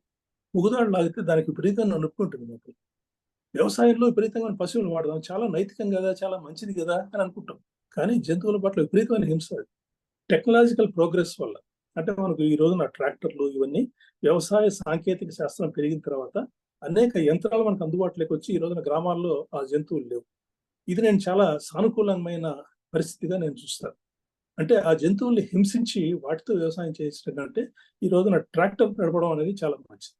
ఈ విధంగా సాంకేతిక పురోగతి జరిగే కొద్దీ కూడా మనం జంతువుల మీద, ప్రకృతి మీద కొంత ఒత్తిడి తగ్గించిన వాళ్ళం అవుతాం. కాబట్టి ఇటువంటి మార్పుల సమాజంలో 20వ శతాబ్దంలోనే కలుగుతున్నాయి మనకు. ఇంతకుముందు ఈ మార్పులు పెద్దగా లేవు. ఎందుకంటే ఇవన్నీ కేవలం కొంతమంది మనుషులు చరిత్రని సరిగా పూర్తిగా అర్థం చేసుకోకుండా, ఇప్పుడు వైలెన్స్ గతం కంటే చాలా ఎక్కువ ఉంది. పూర్వం అంతా చాలా సుఖంగా ఉన్నారు మనుషులు. పూర్వం చాలా మంచి ఆహారం తీసుకునే వాళ్ళు, 100 ఏళ్ళు బతికేవాళ్ళు. తర్వాత వాళ్ళు చాలా నీతిగా, నిజాయితీగా ఉన్నారు. ఈ రోజున నీతి నిజాయితీ లేదు. ఇప్పుడంతా కొట్టుకుంటున్నారు, తన్నుకుంటున్నారు, అవినీతి పెరిగింది అనేది చాలా జనరల్ స్టేట్మెంట్. ఇందులో ఇది చాలా పూర్తిగా లోపభూయిష్టమైన ఒక వాదన. ఇది పూర్వకాలం చాలా భయంకరంగా గడిచింది. పూర్వకాలం నేను మంచి రోజులు ఆ రోజుల్లో ఉన్నాయని నేను చెప్పను, కానీ మంచి రోజులు ఉన్నాయి ఆ రోజుల్లో కూడా. ఒక దేశం ఇంకో దేశం మీద దండెత్తినతో విజయోత్సాహాలు చేసుకుంటారు. అది చాలా వాళ్ళకు గర్వించదగిన ఒక అంశం. విజయనగర సామ్రాజ్యంలో దసరా దిబ్బ మీద చాలా గొప్పగా వేడుకలు జరిగేవి. ఎప్పుడు కళింగ దేశం మీద దండెత్తి ఆడ 1,00,000 మందిని చంపి తిరిగి వచ్చి ఇక్కడ వేడుకలు చేసుకునేవాడు. అంటే ఇటువంటి హింస తర్వాత వేడుకలు చేసుకునే ప్రవృత్తి ఆ రోజుల్లో ఉండేది. తర్వాత యుద్ధాలు చేసిన తర్వాత స్త్రీలను, పిల్లలను ఎత్తుకురావడం, లేదా ప్రాచీన కాలంలో అయితే పూర్తిగా చంపేసేవారు. తర్వాత కొంత మానవత్వం ఉంది కాబట్టి వాళ్ళని ఎత్తుకొచ్చి బానిసలుగా చేసుకున్నారు. అందుకనే బానిసత్వం అనేది ఒక రకంగా మానవత్వంతో కూడింది. వాళ్ళని చంపకుండా తిండి పెట్టి పని చేయి, అది ఒక రకమైన బానిసత్వం అనేది ఆ విధంగా వచ్చింది. కానీ ఆ బానిసత్వం కూడా మనకు దాదాపుగా 17-18 శతాబ్దాల్లో రూపుమాపడింది. అమెరికాలో కానీ, ఇప్పుడు అమెరికాలో 17-18 శతాబ్దాల్లో విపరీతమైన హింస ఉండేది. నల్లవాళ్ళని విపరీతంగా చంపేవారు, తెల్లవాళ్ళు. అదేవిధంగా క్రైస్తవుల మధ్య కూడా మర్మోన్స్ అని, క్యాథలిక్స్ లేదా సెవెంత్ డే అడ్వెంటిస్టులు, ఈ డిఫరెంట్ డినామినేషన్స్ అన్ని ఉన్నాయి క్రైస్తవులు. వీళ్ళు పోట్లాడుకునేవాళ్ళు.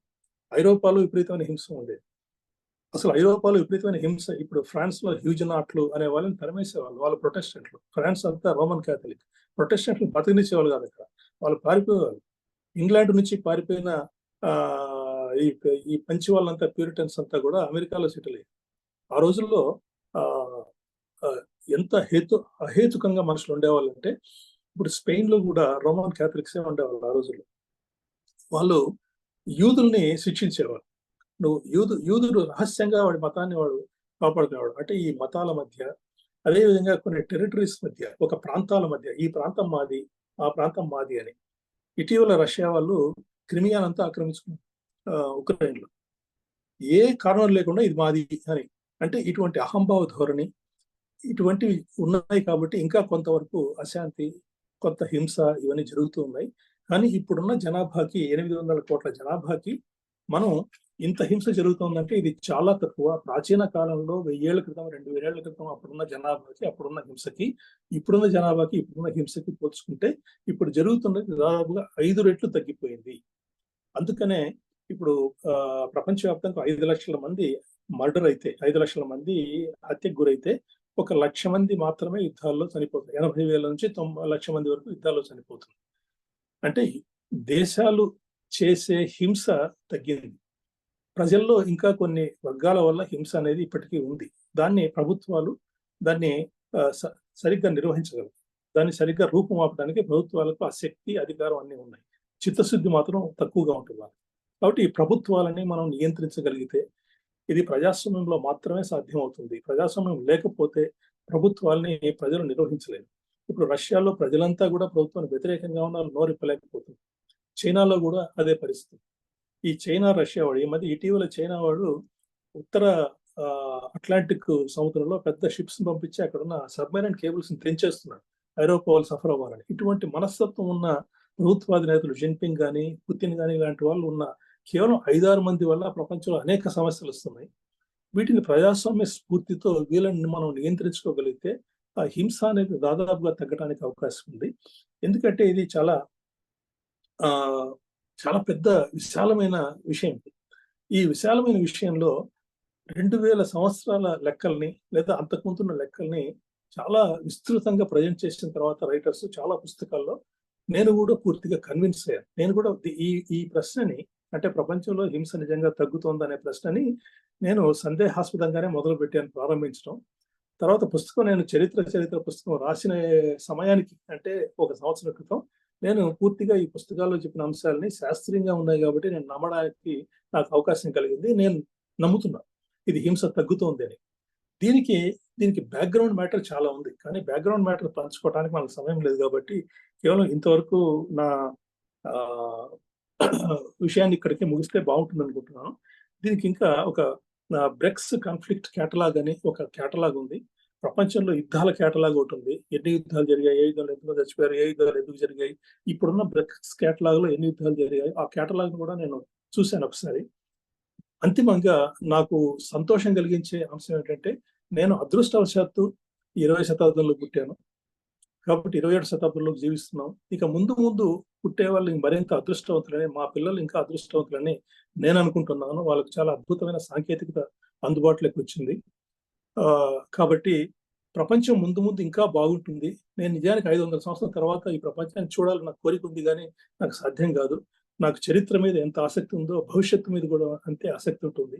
కాబట్టి భవిష్యత్తు చాలా అద్భుతంగా ఉంటుంది అనే ఉద్దేశంతో, ఆ నమ్మకంతో నేను కన్విన్స్ అయ్యి ఈ విషయాన్ని మీకు విన్నవించుకుంటూ ఇంతటితో నా ఉపన్యాసాన్ని ఆపుతున్నాను. మీ దగ్గర ఏమైనా ప్రశ్నలు ఉంటే అడిగితే నేను సాధ్యమైతే నేను చెప్పగలిగితే చెప్తాను. ఇంత సమయం వెచ్చించినందుకు చాలా కృతజ్ఞత. Thank you very much sir. చాలా రివీలింగ్ గా ఉంది, కొత్తగా ఉంది. రాయుడు గారు కొంచెం ఆగండి, ప్లీజ్ రాయుడు గారు. చాలా రివీలింగ్ గా ఉంది సార్, చాలా కొత్తగా కూడా ఉంది. ఎందుకంటే నాకు ఒక చిన్న, నేను కూడా చాలా కాలంగా ఈ వయలెన్స్ మీద వర్క్ చేస్తున్నాను, నాన్ వయలెన్స్ అనేటువంటి కాన్సెప్ట్ మీద. వయలెన్స్ బాగా పెరిగిపోతుంది అనే ఫీలింగ్ లో ఉన్న వాళ్ళలో నేను ఒకటి. కానీ మీ లెక్చర్ విన్న తర్వాత, ముఖ్యంగా మీరు రెఫర్ చేసిన ఒక 2-3 పుస్తకాలు కూడా, ఎస్పెషల్లీ స్టీవెన్ పింకర్స్ పుస్తకం కానివ్వండి, బెటర్ ఏంజల్స్ అనే పుస్తకము, అలాగే Richard Dawkins the selfish gene అనే పుస్తకము, చాలా నాకైతే చాలా వండర్ఫుల్ న్యూ ఏరియాస్ మీరు ఇంట్రడ్యూస్ చేసినట్టు అనిపించింది. On behalf of the centre for social dialogue and on my personal behalf, I am very much thankful to you. It's one of the wonderful talks we ever had in this 184 sessions. I rate it as one of the best, and I'm absolutely happy. Now, discussion ని open చేసే ముందు ఒక చిన్న మాట చెప్పి open చేస్తానండి. ఎవరైనా మాట్లాడదలుచుకున్న వాళ్ళు ప్రశ్న రూపకంగా చిన్నగా వీలైనంత షార్ట్గా మీ ప్రశ్నను ఉంచండి. ఎందుకంటే ఇక్కడ ప్రస్తుతం మీటింగ్లో 26 మంది ఉన్నారు. 26 మందిలో 20 మంది యాక్టివ్గా పార్టిసిపేట్ చేసినా కానీ it take some time. And normally మనం 7:30, 7:45 క్లోజ్ చేయాలనుకుంటాం సెషన్ని. So this is my humble request. I request all the participants who raise the questions to be as brief as possible, and question laga unnivanడి. Main గా you try to extract more information from the key speaker. So Rayudu Pemmaraju గారు మీరు hand raise చేశారు, మీరు మాట్లాడొచ్చు. Unmute అయి మాట్లాడండి. మీరు అన్మ్యూట్ అయి మాట్లాడండి సార్.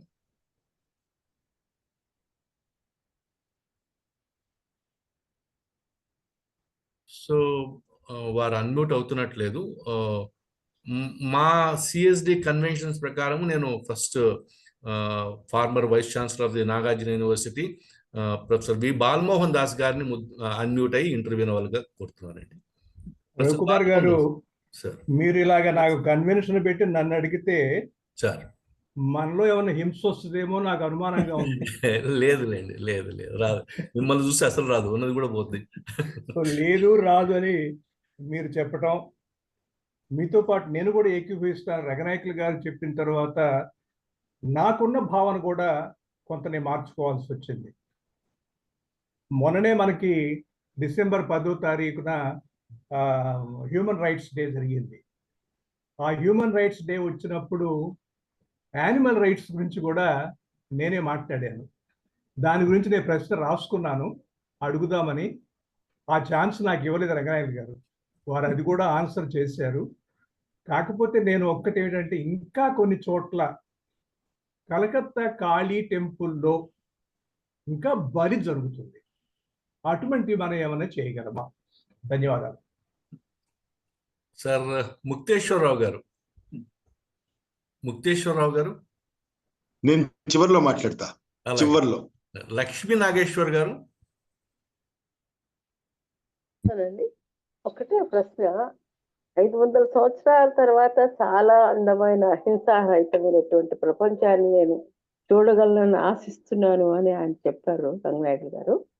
కానీ ప్రస్తుతం ఉన్నటువంటి పర్యావరణ మార్పుల వల్ల భూమిలో ఉన్నటువంటి బొగ్గు లాంటి ఖనిజాలన్నింటినీ తీసి మండించడం వల్ల కార్బన్ శాతం పెరిగిపోయి వాతావరణంలో జలాలన్నీ కరిగిపోతున్నాయి, సముద్ర మట్టాలు పెరిగిపోతున్నాయి, చాలా భూమి యొక్క వేడి చాలా పెరిగిపోతుంది.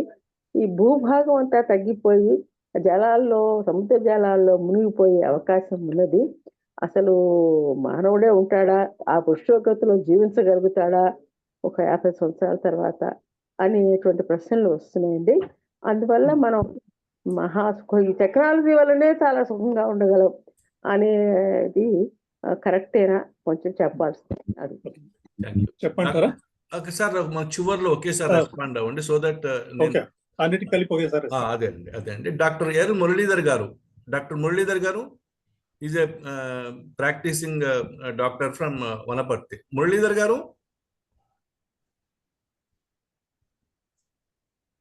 డాక్టర్ మురళీధర్ గారు. Yes sir, please. మురళీధర్ గారు మీరు అన్మ్యూట్ అవ్వాలి. ఓకే, ఒక్క నిమిషం అండి. వెంకట రామం గారు అన్మ్యూట్ అవ్వండి సార్, ప్లీజ్. అన్మ్యూట్ అయ్యండి. నమస్కారం సార్. రంగనాయకులు గారుతో నా పరిచయ భాగ్యం అది చాలా అదృష్టంగా జరిగింది. ఒక విషయం ఏంటంటే, వారు చెప్పింది చాలా పాజిటివ్గా ఉన్నాయి, ఎంతో పాజిటివిటీ కలిగింది. అయితే ఈ పెరిగిపోతున్న జనాభాకి మామూలుగా యుద్ధాల వల్ల ఈ బ్యాలెన్స్ వస్తుంది అనే ఒక ఆలోచన కూడా ఉన్నది. అది ఎంతవరకు కరెక్ట్, ఎంతవరకు కరెక్ట్ కాదు, ఆ విషయం వారు కొంచెం విశదీకరిస్తే బాగుంటుంది. అలాగే సార్. నెక్స్ట్ నరేష్ బాబు గారు. సార్ నమస్తే అండి. రంగనాయకులు గారికి నమస్కారం. నమస్కారం అండి. నమస్కారం. చాలా అద్భుతమైన ఉపన్యాసం విన్నాం. 2 ప్రశ్నలు. రాజ్యం చేసే హింస తగ్గి వ్యక్తిగత హింసా ప్రవృత్తి పెరిగిందా మనుషుల్లో అనేది ఒక ప్రశ్న. జనాభా దామాషా ప్రకారం మనం హింసని అంచనా వేయగలమా? అంటే 800 కోట్ల మంది ఉన్నారు కాబట్టి ఇప్పుడు ఆ లెక్క ప్రకారం ఇప్పుడు హింస తగ్గింది అంటాం అనేది ఎంతవరకు సమంజసం అనేది సార్. Thank you. రాయుడు గారు, పెమ్మరాజు రాయుడు గారు, మళ్ళీ మీరు హ్యాండ్ రైజ్ చేశారు. అన్మ్యూట్ అయ్యి మాట్లాడండి సార్. రాయుడు గారు మీరు అన్మ్యూట్ అవ్వాలి. అన్మ్యూట్ అదేదో బై మిస్టేక్ అవుతున్నట్టుందిలే. అది మీ చేతిలో ఉందండి. Prakash. Raghu, you arranged facilitating such a lecture. నువ్వు చెప్పింది అక్షరాల correct. One of the best lectures we had in CSD till now. Thank you. Very informative, very positive, very nice. చాలా మంది అభిప్రాయాలు మార్చుకోవాల్సి వస్తుంది. అవును, నేనైతే I'm undergoing A radical change in my understanding of the subject matter. Great of you sir. ఇంతమంది పెద్దవాళ్ళు వాళ్ళ అభిప్రాయాలను మార్చుకునే స్టేజ్ వచ్చింది. వాళ్ళందరూ 60+ వాళ్ళే అయినా కానీ ఇప్పటికైనా అభిప్రాయాలు మార్చుకుంటున్నారు ఒక్క లెక్చర్ తో. రియల్ గా రివీలింగ్ గా ఉంది. డాక్టర్ మురళీధర్ గారు. Sir good evening. రంగనాయకులు గారు నమస్తే అండి. నేను జనవిజ్ఞాన వేదిక వనపర్తి. సార్ చాలా సంతోషం, మిమ్మల్ని చాలా రోజుల తర్వాత చూస్తున్నాను. సార్ మీరు తీసుకున్నటువంటి టాపిక్ ఇది నాకు మొదటి నుంచి కూడా మన వైద్య వృత్తికి సంబంధించి నాకు దీంట్లో చాలా ఉదాహరణలు దొరుకుతున్నాయండి. ఎందుకంటే జనరల్ గా సర్జరీ అనేది ఎంత శాస్త్రబద్ధంగా చేసినా కానీ సరే జనానికి సర్జరీ అంటే ఇష్టం ఉండదు. అది మనకందరికి కూడా తెలుసు. డాక్టర్లుగా ఇంకేమైనా మందులు ఉన్నాయా సార్?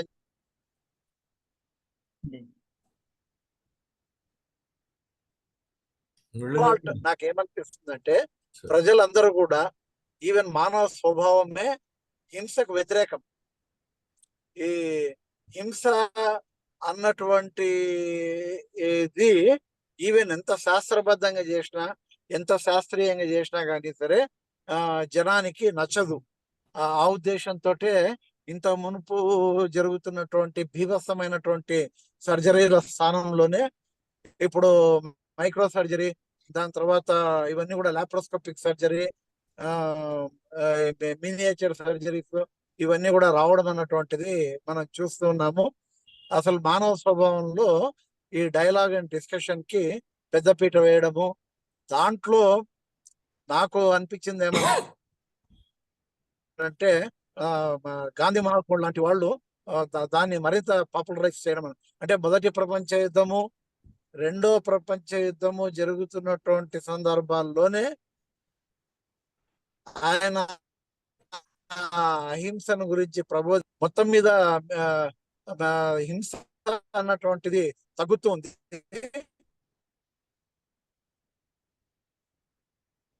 మీది స్పీచ్ కట్ అవుతుంది సార్ రెగ్యులర్ గా మురళీధర్ గారు.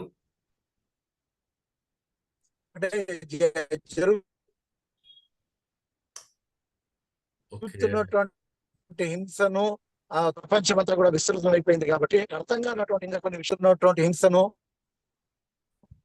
చూసుకుంటూ అదేమి తమకు పట్టనట్టు టీవీల ముందర కూర్చొని భోజనం చేయడము అనేది ఈ ద్వంద్వ ప్రవృత్తి. అంటే ఇప్పుడు పిల్లలైనా పెద్దోళ్ళైనా మనం ఆడ భయంకర అనేది జరుగుతూ ఉంటది. ఇంకో పక్క మనం తినే పదార్థాలన్నీ కూడా తింటూ ఉంటాము, తమాషగా హింసను చూస్తూ ఉంటాము. దీన్ని ఎట్లా అర్థం చేసుకోవాలా అన్నటువంటిది అదొకటి నాకు అర్థం కావడం లేదండి. Thank you sir, thank you very much for. Professor Kalidas Purushottam గారు. ప్రొఫెసర్ కాళిదాస్ పురుషోత్తం గారు. నమస్కారం అండి. నమస్తే. నమస్కారం. చాలా చక్కటి ఉపన్యాసం, చాలా బాగుంది. నేను అంటే పౌర హక్కుల వాటిలో కొంతకాలం నేను ఉన్నాను కాబట్టి నాకు అవగాహన ఉంది. చాలా చక్కటి ఉపన్యాసం. అయితే అన్నోటీస్డ్ గా ఆదివాసీలు ఇంకా ఇలాంటి వాళ్ళ మీద హింస కొంత మన దేశంలో అన్రిపోర్టెడ్ గాను, లేకపోతే పేదవాళ్ళకి జరిగినప్పుడు దాన్ని పెద్దగా పట్టించుకోకుండా పత్రికలు, మీడియా ఉండడం ఇవన్నీ అనిపిస్తుంది నాకైతే. వర్గ తర్వాత కులం ఇవన్నీ చాలా ప్రామినెంట్ గా ఉండి ఎవరు అంటారండి, మంత్రి గారికి కాలు విడిగితే వార్త అవుతుంది, కారు డ్రైవర్ కాలు విరిగిన వార్త కాదని. ఈ ఇందాక మీరు జీవకారుణ్య విషయం మాట్లాడారు. జీవకారుణ్యం సర్వాట్లు ఉంచండి, జంతు బలులు వాటి గురించి. ఇప్పుడు జరుగుతున్న హింస ఇజ్రాయెల్లో జరుగుతున్న, ఇరాన్ వాళ్ళు చేస్తున్న, లేకపోతే ఇంకా ఇతర రష్యా వాళ్ళు చేసినటువంటి పనులు కానీ ఇవన్నీ అలా జరుగుతూనే ఉంది అనమాట. అసలు ఈ మధ్య అయితే వాటి గురించి ఎవరు పట్టించుకోవడం లేదని నాకు అనిపిస్తుంది. నేనైతే I feel very sorry for every day I watch TV and read news papers. వాటి కూడా ఖండించాల్సిన అవసరం ఉంది.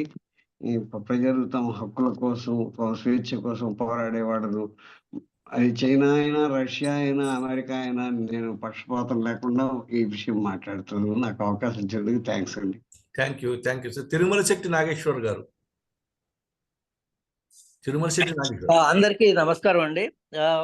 నాకు కూడా I beg to differ about this topic, which is very interesting. Thank you so much for all the information given, presented excellent manner. Naresh గారు question చేసినట్టుగాను proportion గా ఎక్కువ మంది చనిపోతే దెన్ ఎక్కువ అయినట్లా అనేది ఒక question. The other one maybe missing point is violence doesn't have to be death alone. How about number of people have no choice and living in terrible conditions as a result of war? Is there any thought about it? Alage death anedi kodanu reporting also real figures manaki ela ఖచ్చితంగా తెలుస్తాయి.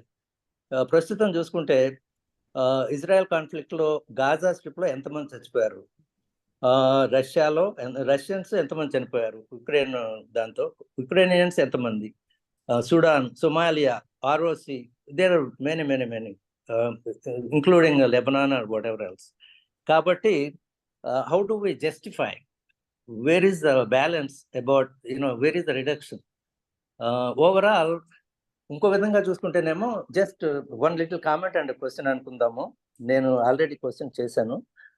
Comment ఏంటంటే observation, the makers and of weapons of war, which is military industrial complex, they do sell great deal of the weapons all over the world. ఒక విధంగా చూస్తే ఈ conflicts ఉండటం అందుట్లో నైపుణ్యం ఉన్న వాళ్ళకి చాలా అడ్వాంటేజ్. అగ్రరాజ్యాలు ఏంటి, వాళ్ళు excellent opportunities are selling weapons. Take any country, India ఎంత పర్చేజ్ చేస్తుంది, take any defence budget like US, China, Russia, India, whatever. అలాంటిది అప్పుడు it comes back to thus suffering also, can that be considered as a terrible thing? And the people don't have any choices because of the powers. I'm sorry to take the time, but I have other ideas, but due to time conflict I can't continue. Thank you. Vangipuram Swarnalatha గారు.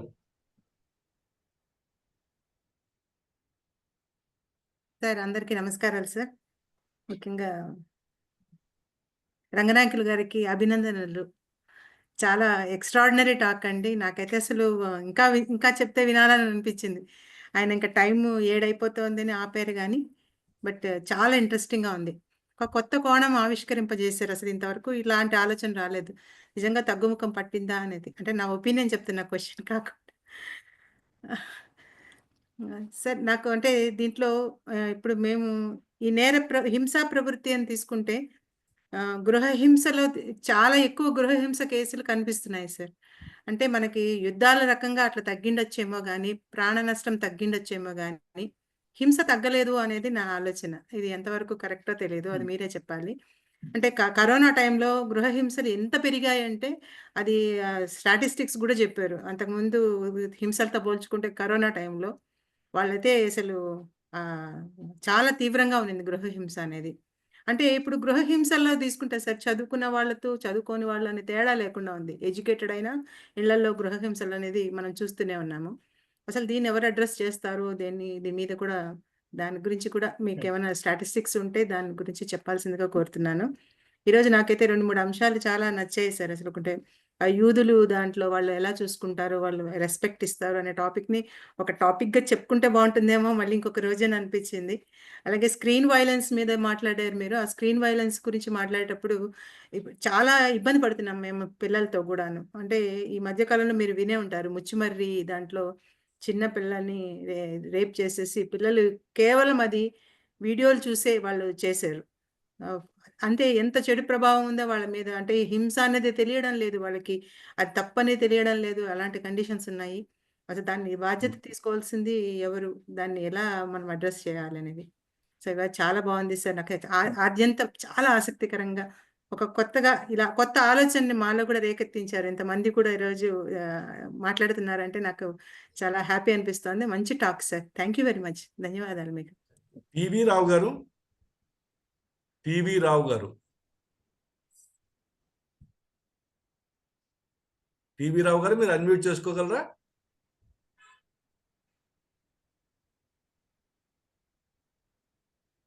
Unmute అవ్వాలి. మీరు మాట్లాడుతున్నారు కానీ mute లో ఉన్నారు.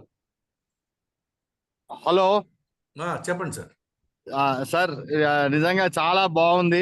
కొత్త విషయాలు తెలుసుకున్నాం. I'm very happy about it. ఇది ఎట్లా ఎందుకంటే హ్యూమన్ రైట్స్ డే సందర్భంగా అవన్నీ ప్రోగ్రాంలు పెడుతున్నారు, ప్రస్తుతం ఉన్న పరిస్థితుల్ని సమీక్షిస్తున్నారు. కానీ ఇంత విశేషంగా అసలు మనం ఆలోచన ఎక్కడ మొదలు పెట్టాలి అనేది ఈ రోజు నేను నేర్చుకున్నాను. అండ్ ప్రస్తుతం కొంత పని మీద కాబట్టి ఇప్పటితో I thank once again for Ravikumar గారు అండ్ ఆల్సో ద స్పీకర్. ఇంకా ఇటువంటి ఉండాలి, నేర్చుకోవాలని sir. Thank you very much.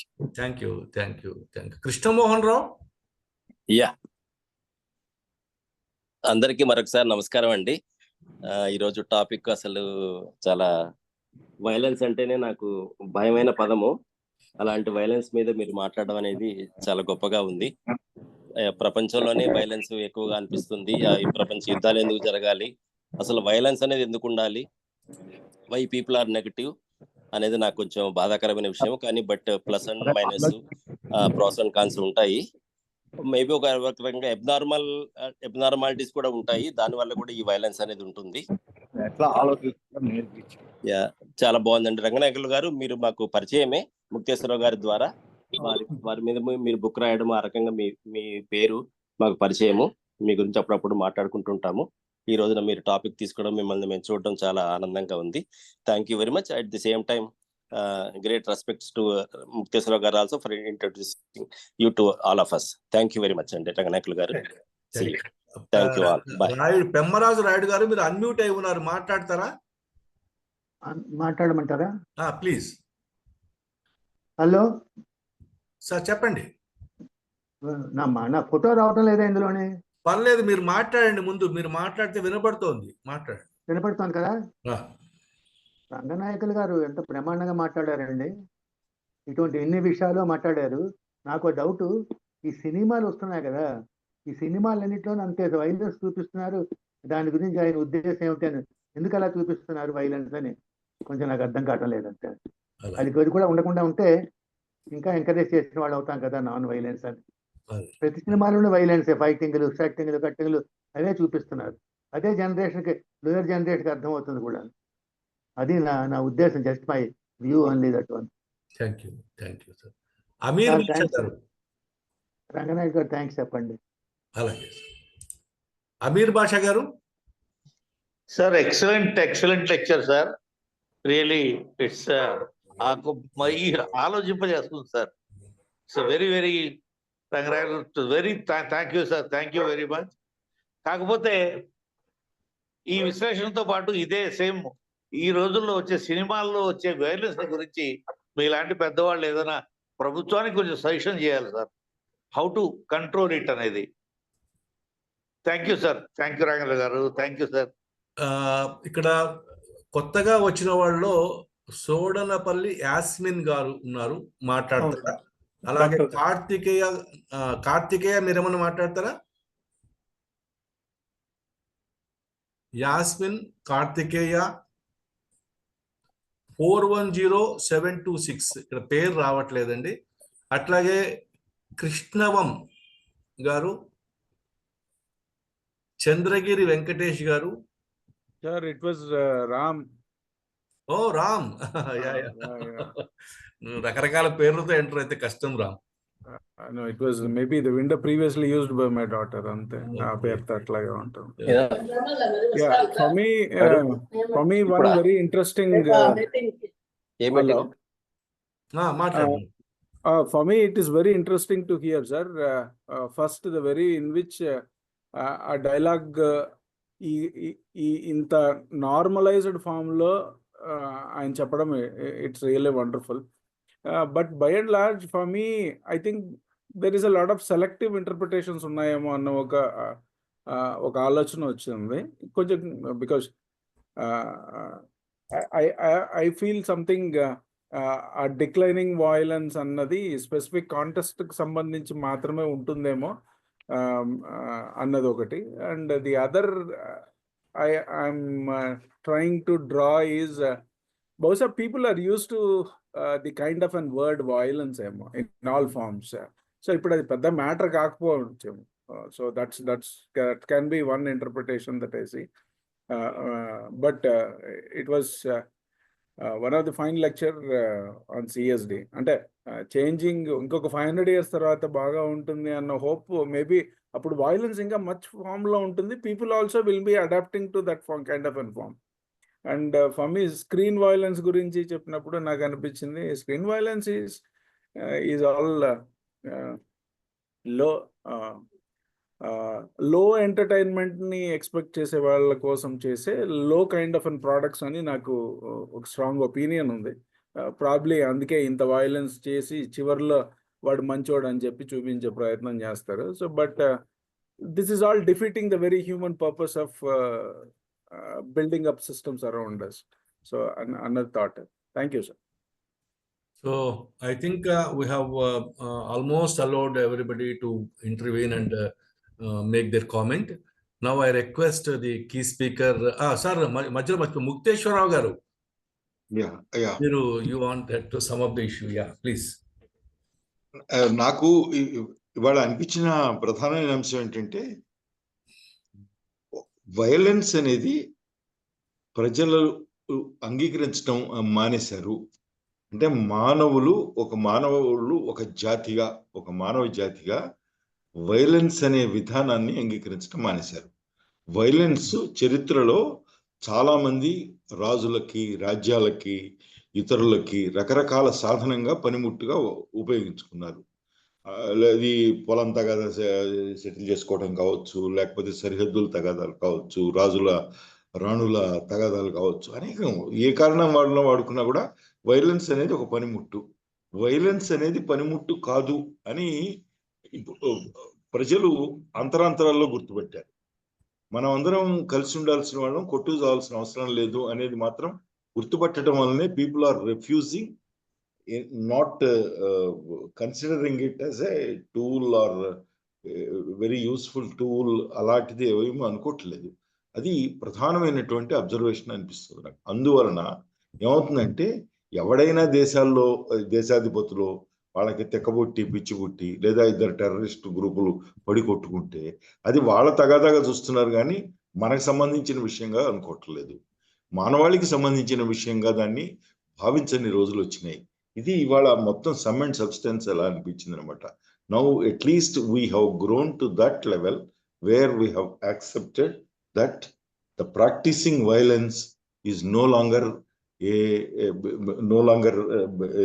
Matter of civilization అనేది మనకి తెలియకుండా రిజిస్టర్ అయింది. మనకి వచ్చినటువంటి modern education, modern questioning method, modern democratic institutions ఇవన్నీ కూడా దే ట్రాన్స్ఫార్మ్డ్ అస్.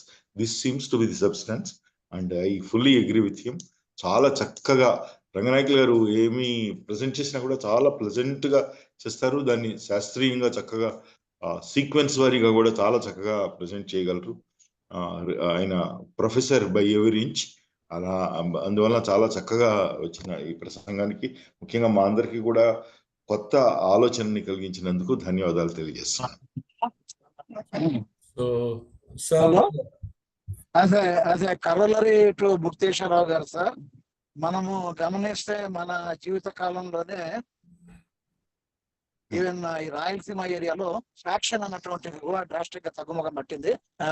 నా వైలెంట్ గా ఉన్నటువంటి వాళ్ళు almost they have shunned violence in Rayalaseema area. I think it is a notable phenomena. Correct. Naxalism కూడా తగ్గిందండి. As days pass on, some of them even old సిటీలో violence తగ్గింది.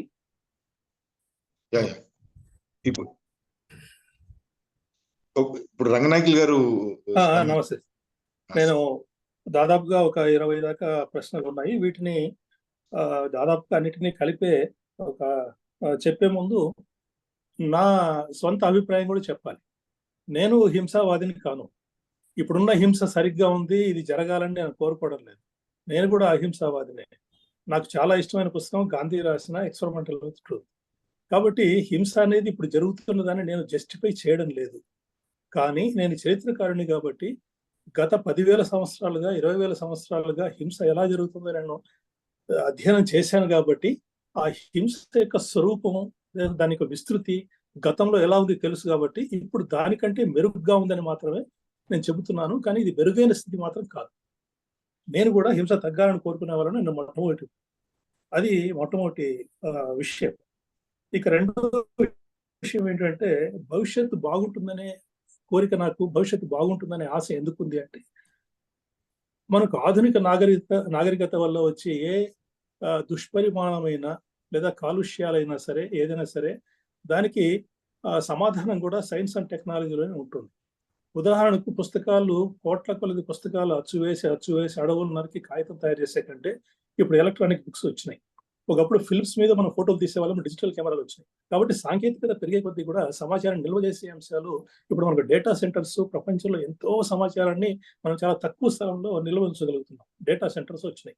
కాబట్టి సాంకేతికత పెరిగే కొద్దీ కూడా పర్యావరణ మీద ఒత్తిడి మనం తగ్గించడానికి పూర్తిగా అవకాశం ఉంది.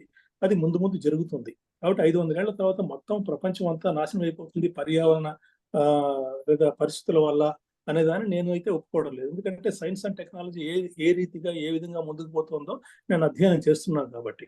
కాకపోతే ఇందులో ఉన్న ఒక అంశం ఏంటంటే, అనేక పర్యావరణ లేదా శాస్త్ర సాంకేతిక రంగాలన్నీ కూడా ప్రైవేట్ సంస్థల్లో ఉన్నాయి. కాబట్టి ఈ రోజున ఎలాన్ మస్క్ రాకెట్లను ఆకాశంలోకి పంపిస్తున్నాడు, నాసా కంటే ఎక్కువగా స్పేస్ లో పనిచేస్తున్నాడు. ఇటువంటి ప్రైవేట్ పార్టీలన్నీ కూడా సైన్స్ అండ్ టెక్నాలజీలోకి ఎంటర్ అయిన తర్వాత ఇప్పుడు ఎలాన్ మస్క్ ని మీరు రాయల్ సొసైటీ నుంచి బయటికి పంపిస్తారా లేదని బ్రిటన్ లో రాయల్ సొసైటీ మెంబర్లంతా ఎదురు తిరుగుతున్నారు. ఎందుకంటే ఎలాన్ మస్క్ మాటలు వాళ్ళు శాస్త్రానికి విరుద్ధంగా మాట్లాడిన మాటలు వాళ్ళు చూశారు. కాబట్టి ఈ ప్రపంచంలో అనేక విభిన్న వర్గాలు, జాతులు, ప్రజలు, అనేక అభిప్రాయాలు ఉన్న వాళ్ళు ఉన్నారు. కానీ మనం ఇప్పుడు ఒక ఉదాహరణ, యునైటెడ్ నేషన్స్ అనేది గత 75 ఏళ్లుగా పనిచేస్తుంది. అదేముంది, దాంట్లో వీటో ఉంది కదా, చైనా వాడేదా అనుకుంటే ఆపేయచ్చు కదా, అదేం ఉపయోగం అంటే, ఇదంతా మన కుటుంబంలో సమస్య మనం పరిష్కరించుకోవాలి. ఈ సమస్య పరిష్కారం కాదు అంటే మన కుటుంబ సభ్యులం కాదు. కాబట్టి ప్రపంచంలో నేను భారతీయునైనా, మీరు భారతీయులైనా, అమెరికా వాడైనా, ఇంగ్లాండ్ వాడైనా, ఈ ప్రపంచ ప్రజలంతా ఒకటే సమూహము. మనం ఈ ప్రపంచం మీదనే జీవించాలి, మన పిల్లలు ఇక్కడే జీవించాలి. కాబట్టి అందరం కలిసి ఏం చేయాలనేది ఆలోచించాలి తప్ప ఇప్పుడున్నది బాగుందని ఎవరు చెప్పడం లేదు. కాబట్టి ఇప్పుడున్న హింస చాలా తక్కువగా ఉంది, బాగుంది, బ్రహ్మాండంగా, ముందు ఇంకా బాగుంటుంది అనేది అభిప్రాయం కాదు. ఇప్పుడున్న హింసలో అనేక రకాలు ఉన్నాయి. ఉదాహరణకు జంతువులను బలిస్తున్నారు కదా, ఇంకా అన్నారు. జంతువుల బలి ఇక్కడే కాదు, ప్రపంచం అంతా చాలా చోట్ల ఇస్తున్నారు. బలి ఇవ్వడము లేదా కోసుకు తినడము రెండు ఒకటే దాదాపు. ఇప్పుడు కోడి ఉంది, దాని అట్లా కోసుకు తినకుండా వదిలేస్తే 15 ఏళ్ళు బతుకుతుంది. కానీ కోళ్ళు అవతకవే సహజంగా అడవుల్లో బతుకుతాయి. కానీ మనం పెంచుకుని వాటిని చంపుతున్నాం. దాన్ని గుడిలో చంపినామా, ఇక్కడ చంపినామా అనేది అప్రస్తుతం. చంపుతున్నారు అంతే. కాబట్టి మొత్తానికి జంతువుల్ని చంపడం అనేది ఇది ఎప్పుడు తగ్గుతుంది లేదా రూపుమాపుతుంది అంటే, మనం భవిష్యత్తులో జన్యువుల ద్వారా మాంసాన్ని ఉత్పత్తి చేసే సాంకేతికత ఇప్పటికే వచ్చింది. ఇప్పటికే ల్యాబ్ గ్రోన్ మీట్ అంటాం, అంటే ప్రయోగశాలల్లో పెంచే మాంసం, ఏ హింస లేకుండా వచ్చే మాంసం. ఇవి భవిష్యత్తు కొన్ని సూచనలు ఇవన్నీ కూడా. కాబట్టి భవిష్యత్తులో మనకు పరిష్కారాలు దీంట్లో దొరుకుతాయి. తర్వాత ఈ జనాభా రామన్ గారు అన్నట్టు ఈ జనాభా బ్యాలెన్స్ యుద్ధాల వల్ల అవుతుంది కదా అనేది. నిజానికి 300 సంవత్సరాల ముందు మాల్థూస్ అనే ఒక శాస్త్రవేత్త ఇంగ్లాండ్లో జనాభా సిద్ధాంతాన్ని తీసుకొచ్చాడు. దాన్నే మాల్థూసియన్ డ్రిల్ అంటాం.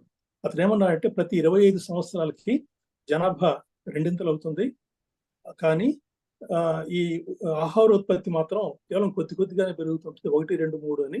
జనాభా 1, 2, 4, 8 ఈ విధంగా పెరుగుతుంది. 25 ఏళ్లకు ఒకసారి ఈ కాన్ఫ్లిక్ట్ అనేది వచ్చి యుద్ధాలు జరిగి జనాభా పూర్తిగా చచ్చిపోతారు, మళ్ళా ప్రారంభిస్తాం, ఇలా జరుగుతుంది అన్నాడు. అది ఆ రోజుల్లో అతనికి ఉన్న అభిప్రాయం, అంతే తప్ప మాల్థూసియన్ డ్రిల్ ఇప్పుడు పనిచేయడం లేదు. ఎప్పుడైతే మనకు టెక్నాలజీ పెరిగిందో ఈ రోజున భారతదేశంలో 140 కోట్ల మంది కనీసం రోటీ తింటున్నారు, ఏదో కొంత పడుకోవడానికి అవకాశం ఉంది. ప్రపంచవ్యాప్తంగా 8 కోట్ల మంది బతుకుతున్నారు. ఇంకా మన ప్రభుత్వం చెప్తుంది ఇంకా పిల్లలు తక్కువ ఇంకా ఎక్కువ పుట్టించండి అని చెప్తున్నారు. మీరు ఒకసారి సికింద్రాబాద్ రైల్వే స్టేషన్కో గుంటూరు రైల్వే స్టేషన్ పోయి చూస్తే తెలుస్తుంది జనాభా ఎక్కువగా తక్కువ ఉంది అనేది. అంటే ఎక్కువ ఉత్పత్తి చేయాలా తక్కువ ఉత్పత్తి చేయాలని మన చేతిలో లేదు. Development is the best contraception అన్నట్టు అభివృద్ధి చెందే కొద్దీ ఆర్థికంగా జనాభా తగ్గుతుంది. ఇది జపాన్లో జరుగుతుంది, ఐరోపాలో జరుగుతుంది, అమెరికాలో జరుగుతుంది, అన్ని చోట్ల జరుగుతుంది. అభివృద్ధి చెందే కొద్దీ జనాభా తగ్గుతుంది. నువ్వెవరు చెప్పడానికి ఇంకో ఇతని కర్మని. కాబట్టి జనాభా 800 కోట్లైంది ప్రపంచంలో అంటే దీనికి డైనమిక్స్ దీనికి ఉన్నాయి. ఇది జనాభా తగ్గుతూ వస్తుంది. ఆఫ్రికాలో కానీ లేదా వెనుకబడిన దేశాల్లో జనాభా విస్ఫోటనం జరుగుతుంది, అభివృద్ధి చెందిన దేశాల్లో తక్కువగా ఉంది. ఎప్పుడైతే ఈ దేశాల్లో కూడా అభివృద్ధి అనేది వస్తూ ఈ దేశాలకి ఇక్కడ కూడా జనాభా తగ్గుతుంది. దక్షిణ భారతదేశంలో జనాభా తగ్గుతుంది, ఉత్తర భారతదేశంలో తగ్గడం లేదు. ఇది ఒక పెద్ద సమస్య. కాబట్టి ఎక్కువ మంది పుట్టించుకుంటున్నారు, అవసరం లేదు. జనాభా తగ్గడం పెరగడం అనేది మన చేతిలో లేదు. అది మనిషి పిల్లలు ఉండాలా లేదా అనేది వాళ్ళ ఇష్టం. కాబట్టి జనాభా అనేది ఈ యుద్ధాల వల్ల ఎప్పుడు బ్యాలెన్స్ కాకూడదు. యుద్ధాల్లో వస్తే జనాభా తగ్గుతుంది అనే అభిప్రాయం కూడా తప్పు. పైగా ఇప్పుడు యుద్ధాల వల్ల జరిగే హింస కన్నా కూడా ఈ ప్రభుత్వేతర వర్గాలతో జరిగే హింస చాలా ఎక్కువగా ఉంటుంది. ఈ హింసను కూడా ప్రభుత్వాలు నియంత్రించడానికి అవకాశం ఉంది. ప్రభుత్వాలు అనుకుంటే నియంత్రిస్తాయి. ఇప్పుడు హింస రావడానికి అనేక కారణాలు ఉన్నాయి. ఇప్పుడు కొన్నేళ్ల ముందు ఒక రైతు పోయి ఒక ఎంఆర్ఓ మీద పెట్రోల్ పోసి తగలబెట్టాడు. దీన్ని ఏం చేయాలి? అతను తను పని చేయడం లేదు. ఒక ఉద్యోగి తను చేయాల్సిన పని చేయనప్పుడు అక్కడ ఉన్న ఒక సిటిజన్, ఒక నాగరికుడు, వాడికి నాగరికత లేదంటామా అంటే వాడి సమస్య పరిష్కారం కానప్పుడు తిరుగుబాటు చేశాడు. ఇప్పుడు ఇతన్ని నేను పొగట్టడం లేదు, అది తప్పని చెప్తున్నాను. కానీ ఉద్యోగ స్వామ్యం తన పని తను చేసినప్పుడు హింస విపరీతంగా తగ్గుతుంది. ఉద్యోగ స్వామ్యం అనేది ఎవరైతే ప్రభుత్వ ఉద్యోగులు దేశాభివృద్ధికి అడ్డుగా ఉన్నారనేది నా అభిప్రాయం. ప్రభుత్వ ఉద్యోగులు వాడి ఉద్యోగాన్ని తీసుకుంటున్న జీతానికి వాడు సరిగ్గా పని చేస్తే కార్యాలయాల్లో ప్రజల్లో చాలా మటుకు శాంతి పరిడగులుతుంది. ఇది ఒక కారణం. అంటే హింస రకరకాలుగా వస్తుంది. నేను ఇంతకు ముందే చెప్పాను, కేవలం 5% మంది మాత్రమే ప్రపంచ జనాభాలో హింసా ప్రవృత్తి కలిగి ఉంటారు. వాటికి ట్రీట్మెంట్స్ లేదా వాటికి సరైన చికిత్స ఇవన్నీ కూడా ప్రభుత్వాలు నెలకొల్పాయి. ఇతర దేశాలు ఇప్పుడు వాళ్ళని కొన్ని సెంటర్స్ ఉంటాయి అమెరికాలో, ఆ గ్రీవెన్స్ సెంటర్స్. ఆ సెంటర్స్ లో వాళ్ళకు చికిత్స ఇస్తారు, సైకలాజికల్ ఆస్పెక్ట్స్ లో ఇస్తారు. కొంతమందికి మెదడులోనే కొన్ని ప్రాంతాల్లో హింసా ప్రవృత్తి ప్రేరేపించే రసాయనాలు ఎక్కువగా ఉత్పత్తి అవుతాయి. అంటే వాళ్ళకు జన్యుపరంగానే హింసా ప్రవృత్తి ఉండే అవకాశం మెదడులో కొంతమందికి మాత్రమే ఉంటుంది. వాళ్ళను మనం వేరుగా చూడాలి, అందరితో పాటు సమానంగా చూడటానికి వెళ్ళి వాళ్ళని వేరు చేయాలి. అప్పుడు మాత్రమే సమాజంలో హింస తగ్గుతూ వస్తుంది. కాబట్టి మొత్తం సమాజంలో హింస అనేది తగ్గటం కోసం మనం ఏం చేయాలి ఆలోచించాలి, అంతే తప్ప నేను తగ్గింది అంటున్నాను కాబట్టి తగ్గలేదు ఇంకా ఉందని వాదించడం ఒకటే కాదు. మనం అందరం కలిసి ఏం చేయాలి ఇంకా తగ్గటానికి అంటే ప్రభుత్వం పనితీరు మెరుగుపరచడం, ఉద్యోగ స్వామ్యం చక్కగా చేయటం, లేదా మనకున్న స్వార్థాన్ని కొంచెం తగ్గించుకోవటం. ఇప్పుడు నాకు 10 కోట్లు వస్తుంది, ఇంకా ఎందుకు నాకు అదనంగా? కాబట్టి ఇటువంటి విషయాలు మనకు వివేకం విద్య అనేది వచ్చినప్పుడు ఇది రాను రాను వస్తుంది. తర్వాత ఈ స్క్రీన్ వైలెన్స్ అనేది మన దగ్గర సినిమా డైరెక్టర్లు నాకు తెలిసి అందరికంటే అవిద్యావంతులు వాళ్ళే నా దృష్టిలో. వాళ్ళకు డబ్బు ముఖ్యం, పేరు ముఖ్యం కాబట్టి సినిమాలో ఏం చూపిస్తారో చెప్తారు. నేను పనిచేసేది రామోజీ ఫిల్మ్ సిటీలో. నేను ఇటీవల కొంతమంది దర్శకులతో మాట్లాడుతూ నేను ఒకే మాట చెప్పాను, మీరు సినిమాల్లో చూపించే యుద్ధాలు గుర్రాల మీద చేసే యుద్ధం, లేదా ఏనుగుల మీద చేసే యుద్ధం, లేదా కాల్బలంతో చేసే యుద్ధాలు, ఈటలు, బాణాలు, అంబులు, లేదా బాంబులు వేయటం, ఇవన్నీ కూడా చాలా సులభం ఆ సినిమాలు తీయడం అని చెప్తారు. అవి మీకు తీస్తే తెలుస్తుంది, మీకు ఎట్లా చెప్తారు అట్లా సులభం అని అన్నారు. నేనేం చెప్పానంటే వాళ్ళకు, ఈ నిజమైన యుద్ధం కంటే మానసిక యుద్ధం తీయడం చాలా కష్టం స్క్రీన్ మీద. మనుషుల మధ్య జరిగే మానసిక యుద్ధాన్ని చక్కగా తీసిన వాడే సరైన డైరెక్టర్. అంతే తప్ప నువ్వేదో పెద్ద యుద్ధం సీన్ బ్రహ్మాండంగా తీసిన గ్రేట్ డైరెక్టర్ అంటే దానివల్ల సమాజానికి ఏ ఉపయోగం లేదు, పైగా నష్టం ఉంది. ఈ వైలెన్స్ ని సినిమాల్లో ఎందుకు పెడుతున్నారు? నేను రామోజీ ఫిలిం సిటీలో 6 ఏళ్లుగా పనిచేస్తున్నా. చాలా మటుకు స్క్రిప్ట్లలో నేను చూస్తున్నా, యుద్ధాల సీన్లు లేకపోతే సినిమాలు ఆడవండి, ఉండి తీరాలా, వైలెన్స్ ఉండి తీరాలా అనే యావతో వస్తున్నారు దర్శకులు, నిర్మాతలు అందరూ. కాబట్టి వీళ్ళను విద్యావంతులు చేయాల్సింది మనమే. అంటే మనమే మంచి సినిమా తీసి సక్సెస్ అయిన తర్వాత, ఇప్పుడు శంకరాభరణంలో ఏం వైలెన్స్ ఉంది, ఎందుకు అంతమంది చూశారు ఆ సినిమాని? ఆ విధంగా ఆ కళలో కూడా మనకు సమాజం పట్ల ద్వేషం లేకుండా, సమాజం పట్ల మనకు విపరీతమైన ఆశ లేకుండా, సమాజం పట్ల గౌరవం ఉంటే ఏ సినిమా దర్శకుడైనా కూడా స్క్రీన్ వైలెన్స్ ని తగ్గిస్తాడు. హాలీవుడ్ సినిమాల్లో ఏం వైలెన్స్ తక్కువ ఉంటుందని నేను చెప్పను, అక్కడ కూడా ఉంటుంది. కానీ ఆ వైలెన్స్ ని ఏ విధంగా చూపిస్తున్నారో మీరు చూడొచ్చు. అది దర్శకుని ప్రతిభ. వైలెన్స్ ని మనం ఊహించుకోవాలి తప్ప స్క్రీన్ మీద ఎప్పుడు చూపించకూడదు. కాబట్టి ఈ స్క్రీన్ వైలెన్స్ మీద మనం ప్రత్యేకంగా ఏదైనా ఒక ఉద్యమం లాగా కానీ, ప్రత్యేకంగా ఏదైనా ఒక క్యాంపెయిన్ లాగా కానీ తీసి సినిమా దర్శకుల్ని, వాళ్ళని విద్యావంతులు చేయటం మనం చేయాల్సిన పని. నేనైతే వాళ్ళు చక్కగా ఉన్నారని నేను చెప్పను, కానీ పూర్తిగా ఆ స్క్రీన్ వైలెన్స్ కి మనమే కారణం. దాన్ని చూడటం మానేస్తే అదే తగ్గుతుంది. ఎందుకంటే సినిమాలకు ఎంతసేపు దాన్ని చూసేవాళ్ళు లేకపోతే వాడు తీయడు. కాబట్టి అది ఒక అంశం. ఇక ఇంకొకటి, మన దేశంలో శాంతి అనేది మన దేశంలోనే ప్రారంభం. ఎందుకంటే జైన మతం, బౌద్ధ మతం ఇట్లాంటివి మన దగ్గరే వచ్చాయి. జైన మతంలో చీమను కూడా చంపకూడదు. నేను ఆయుర్వేద వైద్యుని కాబట్టి చెప్తున్నా, ఆయుర్వేదంలో జైనుల ప్రభావంలో ఉన్నప్పుడు వచ్చిన కళ్యాణకారక ఇట్లాంటి మొత్తం గ్రంథాల్లో వాడు ఔషధాల్లో తేనె, ఆవు పాలు కూడా వాడకూడదని చెప్పాడు. కేవలం వృక్షాల నుంచి కూడా మందులు తీసుకోండి అన్నాడు. అసలు వ్యాధికి చికిత్సే చేసుకోవద్దు, వ్యాధి వస్తే చచ్చిపో అంటాడు జైనుల్లో. కానీ చికిత్స కూడా రిలక్టెంట్ గా, అంటే ఇష్టం లేకుండానే చికిత్స చేయాలంటాడు. అంటే సర్వ ప్రాణుల మీద గౌరవం లేదా సర్వ ప్రాణుల మీద అభిలాష ఉంది కాబట్టి జైనులు ఆ విధంగా, జైన మతం భారతదేశంలో ఆ రోజుల్లో వెలిసిలేదు. దాని తర్వాత బౌద్ధం వచ్చి దాన్ని కొంత మాడిఫై చేసింది. మనం కూడా మన దేశంలో గొప్ప వాళ్ళని ఎవరిని అంటున్నాం? అశోకుడిని అంటున్నాం గొప్పవాడని, ఎవడైతే యుద్ధాలను ఆపాడు. అట్లాగే అక్బర్ని గొప్పవాడు అంటున్నాం, అతను మానవత్వం ఉంది అతనిలో. గాంధీని గొప్పవాడు అంటున్నాం, అతను నాన్ వైలెన్స్ దాని మీద ప్రచారం చేశాడు ప్రపంచం అంతా. ప్రపంచంలో చాలా మందికి గాంధీ మహాత్ముడు గొప్ప లీడర్. కాబట్టి ప్రపంచవ్యాప్తంగా మన దేశంలో ఒక పెద్ద ఉద్యమమే ఉంది, అహింసా ఉద్యమం. మన అహింస అనే పదమే మన నుంచే వచ్చింది ఇంగ్లీష్లోకి. నాన్ వైలెన్స్ అనే పదం అహింస నుంచే వచ్చింది. కాబట్టి మన దేశం ఇది చాలా మంచి సమాజం. ఇక్కడ నుంచి మనం ఈ అహింస అనే ఒక అంశాన్ని ప్రపంచవ్యాప్తం చేయడానికి అవకాశం ఉంది. కానీ ఐరోపాలో, అమెరికాలో విశ్వవిద్యాలయాల్లో చాలా మంది ప్రొఫెసర్స్ ఈ అంశం మీద చాలా లోతైన పరిశోధన చేస్తూ కొత్త అంశాలను బయటికి తీసుకొస్తున్నారు. వాళ్ళు కూడా ఇప్పుడు స్టీవెన్ పింకర్ కూడా ఈ పెద్ద పుస్తకంలో, ఈ పుస్తకం అంతా చదవడానికి నాకు దాదాపు 4 రోజులు పట్టింది, 1000 పేజీల్ని. ఈ స్టీవెన్ పింకర్ కూడా ఇప్పుడు ప్రపంచం బాగుందని చెప్పడం లేదు ఆయన కూడా, కానీ గతం కంటే మేలు అని చెప్తున్నాడు. గతం కంటే మేలు కాబట్టి భవిష్యత్తులో దీన్ని మరింత బాగు చేసుకోవడానికి మనం ఏం చేయాలి ఆలోచించాలి. ఇప్పుడు నేను వేరు, మీరు వేరు కాదు, మనం అంతా కలిసి ఆలోచించాలి. నేను చెప్పిన దాన్ని మీరు డిఫర్ చేయాలని కానీ, లేదా మీ అభిప్రాయంతో నేను డిఫర్ అవడం కానీ అది ముఖ్యం కాదు. ఈ ప్రజాస్వామ్యంలో అందరి అభిప్రాయాలు ఉంటాయి, కానీ విద్య ద్వారా మనం సరైన అంశాలని తెలుసుకోవడానికి పూర్తిగా ఉంటుంది. ఇక కాబట్టి ఇప్పుడు జరుగుతున్న హింస అదేమీ జరగాలని మనకు లేదు. దానికి తగ్గడానికి అవకాశం ఏమిటి అంటే అనేక మార్గాలు ఉన్నాయి దీనికి. పర్ఫెక్ట్ పోలీసింగ్ అనేది ఒకటి, ప్రభుత్వ స్వామ్యంలో ప్రభుత్వ ఉద్యోగులు నిజాయితీగా పనిచేయడం అనేది ఒకటి, వాళ్ళ మీద ప్రజాస్వామ్యయుతంగా రాజకీయ నాయకులు ప్రవర్తించడం అనేది ఒకటి. పొలిటికల్ హింస కంటే కూడా సమాజంలో జరుగుతున్న హింస చాలా ఎక్కువగా ఉంది. చిన్న దొంగతనాలు, దొమ్మీలు ఇట్లాంటివన్నీ కూడా. వీటిని ఇది లా అండ్ ఆర్డర్ కేసుగా అంటున్నాం మనం. ఈ లా అండ్ ఆర్డర్ కేసులో కూడా ఇది లేనివాడు దొంగతనం చేయటం ఒకటి, ఉన్నవాడు దొంగతనం చేయటం ఒకటి. ఇప్పుడు ఉన్నవాడు కూడా దొంగతనం చేస్తున్నాడు, వాళ్ళని ఎడ్యుకేట్ చేయాలి, లేనివాడికి ఆసరా కల్పించాలి. అప్పుడు మాత్రమే ఇవి పూర్తిగా తగ్గిపోతాయి. నేను చాలా దేశాల్లో చూశాను. చాలా దేశాల్లో శ్రేయోరాజ్యం ఉన్నప్పుడు దాదాపుగా హింస అనేది తగ్గిపోతుంది. ఒకప్పుడు న్యూయార్క్లో, షికాగో, న్యూయార్క్లో ఉన్న గ్యాంగ్స్ ఎంత ప్రమాదకరమైన గ్యాంగ్స్ అంటే వేలాల్లో చచ్చిపోయేవాళ్ళు. ఇప్పుడు దాదాపుగా షికాగోలో ఆ గ్యాంగ్స్ అన్ని పూర్తిగా అణిచేశారు.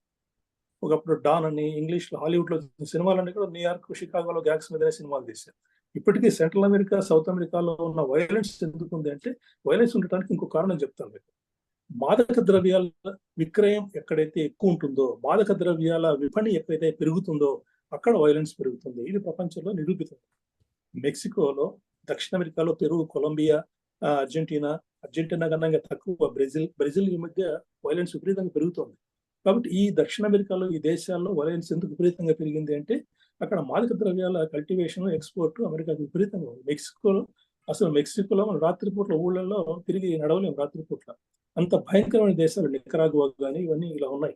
దానికి కారణం అక్కడ డ్రగ్స్. మన దేశంలో కూడా డ్రగ్ కల్చర్ పెరుగుతూ వైలెన్స్ పెరుగుతుంది. డ్రగ్ రిలేటెడ్ వైలెన్స్ చాలా ఎక్కువగా ఉంది. డ్రగ్స్ ని కంట్రోల్ చేయాల్సింది ప్రభుత్వమే. ఎప్పుడైతే విశాఖపట్నం ప్రాంతం నుంచి డ్రగ్స్ ని విచ్చలవిడిగా 5-6 ఏళ్ళు అమ్మేశామో అప్పుడు వైలెన్స్ లో దాని యొక్క గ్రూప్ తెలుస్తుంది. ఇక్కడ ఎవరు డ్రగ్స్ ఆల్కహాల్ తీసుకుంటే తెలుస్తుంది, కానీ డ్రగ్స్ ఎవరు తీసుకుంటే మనకు తెలియదు. వాడు ఎట్లా పడితే అట్లా మాట్లాడి తిరిగి కొట్టడానికి వస్తే మనం ఏం చేయలేం. కాబట్టి ఇటువంటి పరిస్థితుల్లో ప్రభుత్వం యొక్క అశక్తత మాత్రమే వైలెన్స్ పెంచుతుంది. కాబట్టి దీన్ని తగ్గించడానికి కేవలం మన ఉపన్యాసాల ద్వారా కేవలం మనం అనుకుంటే తగ్గదు. ఇది కేవలం ఎఫిషియెంట్ గవర్నమెంట్ అడ్మినిస్ట్రేషన్, డ్రగ్స్ ని కంట్రోల్ చేసినప్పుడే ఇండియాలో వైలెన్స్ తగ్గుతుంది. నార్త్ ఇండియాలో కూడా డ్రగ్స్ ప్రాబ్లం చాలా ఎక్కువగా ఉంది. భారతదేశం కూడా దక్షిణ అమెరికా లాగా మారుతుంది అనే అనుమానం నాకైతే ఉంది. కాబట్టి ఇంకొక అంశం అన్రిపోర్టెడ్ వైలెన్స్, ఆదివాసీలు వాళ్ళ మధ్య అంటున్నాను. అది ఇప్పుడే కాదు, 2000 సంవత్సరాల నుంచి ఆదివాసీల మీద దాడులు జరుగుతూనే ఉన్నాయి. 2000 సంవత్సరాల నుంచి వాళ్ళు అణచివేస్తున్నారు. 2000-3000 సంవత్సరాల నుంచి వాళ్ళ ప్రదేశాల నుంచి వాళ్ళని తరివేసి మిగతా వాళ్ళు వచ్చి ఆక్రమించుకున్నారు. వాళ్ళకు హక్కులు చాలా తక్కువ ఉన్నాయి. నేను మొన్న ఒక వార్త చదివాను. అమెరికాలో గ్రాండ్ క్యానియన్ అనే పెద్ద ఆ ప్రాంతాన్ని చూడటానికి వెళ్ళే వాళ్ళకి $50 ఏదో ఎంట్రన్స్ టికెట్ ఉంటే ఆ ఎంట్రన్స్ టికెట్ల అమౌంట్ అంతా తీసి ఆ ప్రాంతంలో ఉన్న ఆదివాసీలకు ఇస్తుంది అమెరికా ప్రభుత్వం. అది సరైన పని. అదేవిధంగా మన దేశంలో ఆదివాసీలు లేదా ఆ ప్రాంతాల్లో నివసించే వాళ్ళు ఎవరైతే ఉన్నారో వాళ్ళ హక్కుల్ని మనం ఖచ్చితంగా మన ప్రభుత్వం హరిస్తూ ఉంది, చుట్టుపక్కల వాళ్ళు హరిస్తున్నారు. వాళ్ళ కోసం పోరాడే వాళ్ళు కూడా ఈ దేశంలో ఉన్నారు. వాళ్ళ కోసం పోరాడే వాళ్ళని కూడా నేను గౌరవిస్తాను. ఆ పోరాడే వాళ్ళు ఏంటంటే ఈ మీడియాలో వాళ్ళ గురించిన సరైన సమాచారం రావడం, తర్వాత వాళ్ళ యొక్క జీవన ప్రమాణాలు మెరుగుపడటం. ఇప్పుడు ఆదివాసాల గురించి మాట్లాడేటప్పుడు వాడు అడవుల్లోనే తిరగాలి, గోచినే కట్టుకోవాలి, వాడు అట్లే తినాలి, వేటాడే తినాలి అని మనం అన్నాం అనుకోండి, మనం తిరోగమనవాదులం అవుతాం. వాళ్ళకు కూడా సరైన విద్య రావాలి, సరైన ఆరోగ్య సౌకర్యాలు రావాలి, వాళ్ళకు కూడా భవనాలు ఉండాలి, విద్యుత్ ఉండాలి అని అనుకుంటే అప్పుడు మనం సరైన దిశలో ఆలోచిస్తున్నట్టు. కాబట్టి ఆదివాసీలు వాడు ఆ విధంగానే వేటాడుతూ ఉండాలి, మనం వాడి గురించి మాట్లాడాలి అనేవాళ్ళు నేను చూసా చాలా మంది. అట్లాంటి వాళ్ళ వల్ల సమాజానికి ఏమైనా ఉపయోగం లేదు. కాబట్టి ఇంకొకటి ఏంటంటే వెపన్ ఇండస్ట్రీ గురించి కూడా ఒక మహోదయుడు మాట్లాడారు. ఈ వెపన్ ఇండస్ట్రీ ప్రపంచంలో సాంకేతిక శాస్త్రం పెరిగే కొద్దీ కూడా ఉత్పత్తులు కూడా పెరుగుతాయి. ఈ రోజున అమెరికాకున్న చాలా పెద్ద ఆయుధం ఏంటంటే యాపిల్ ఫోన్.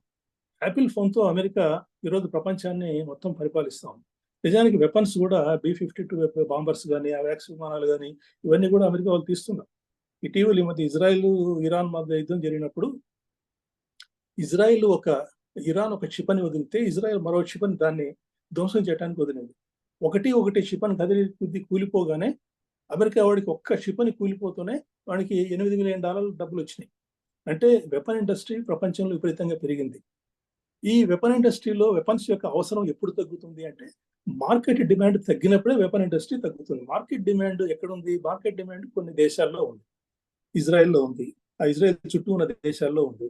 దానికి పరిష్కారం వేరే ఉంది. ఆ పరిష్కారం దిశగా ఆలోచించి ఆ వెపన్ ఇండస్ట్రీ తగ్గించాలి. మన దేశంలో సైన్యంలో చేరి 30 ఏళ్ళు ఒక యుద్ధం చేయకుండా రిటైర్ అయిన వాళ్ళు ఎంతో మంది ఉన్నారు. మన దేశం ఎన్నో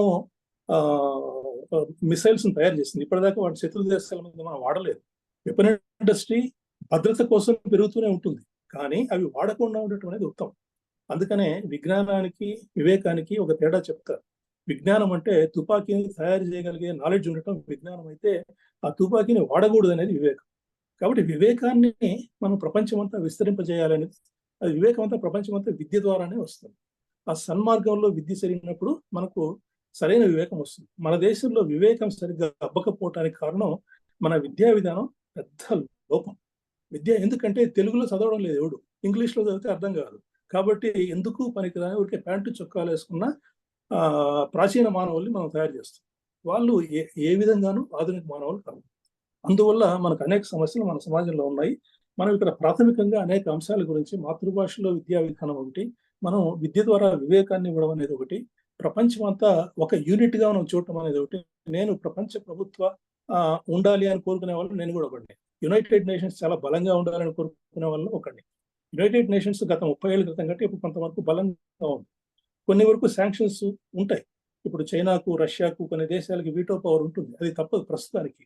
నిజానికి తల్లిదండ్రులు తప్పు చేస్తే పిల్లలు ఏ విధంగా బాధపడతారో ఇక్కడ వీటో దేశాలు తప్పు చేసినప్పుడు చిన్న దేశాలు బాధపడుతున్నాయి.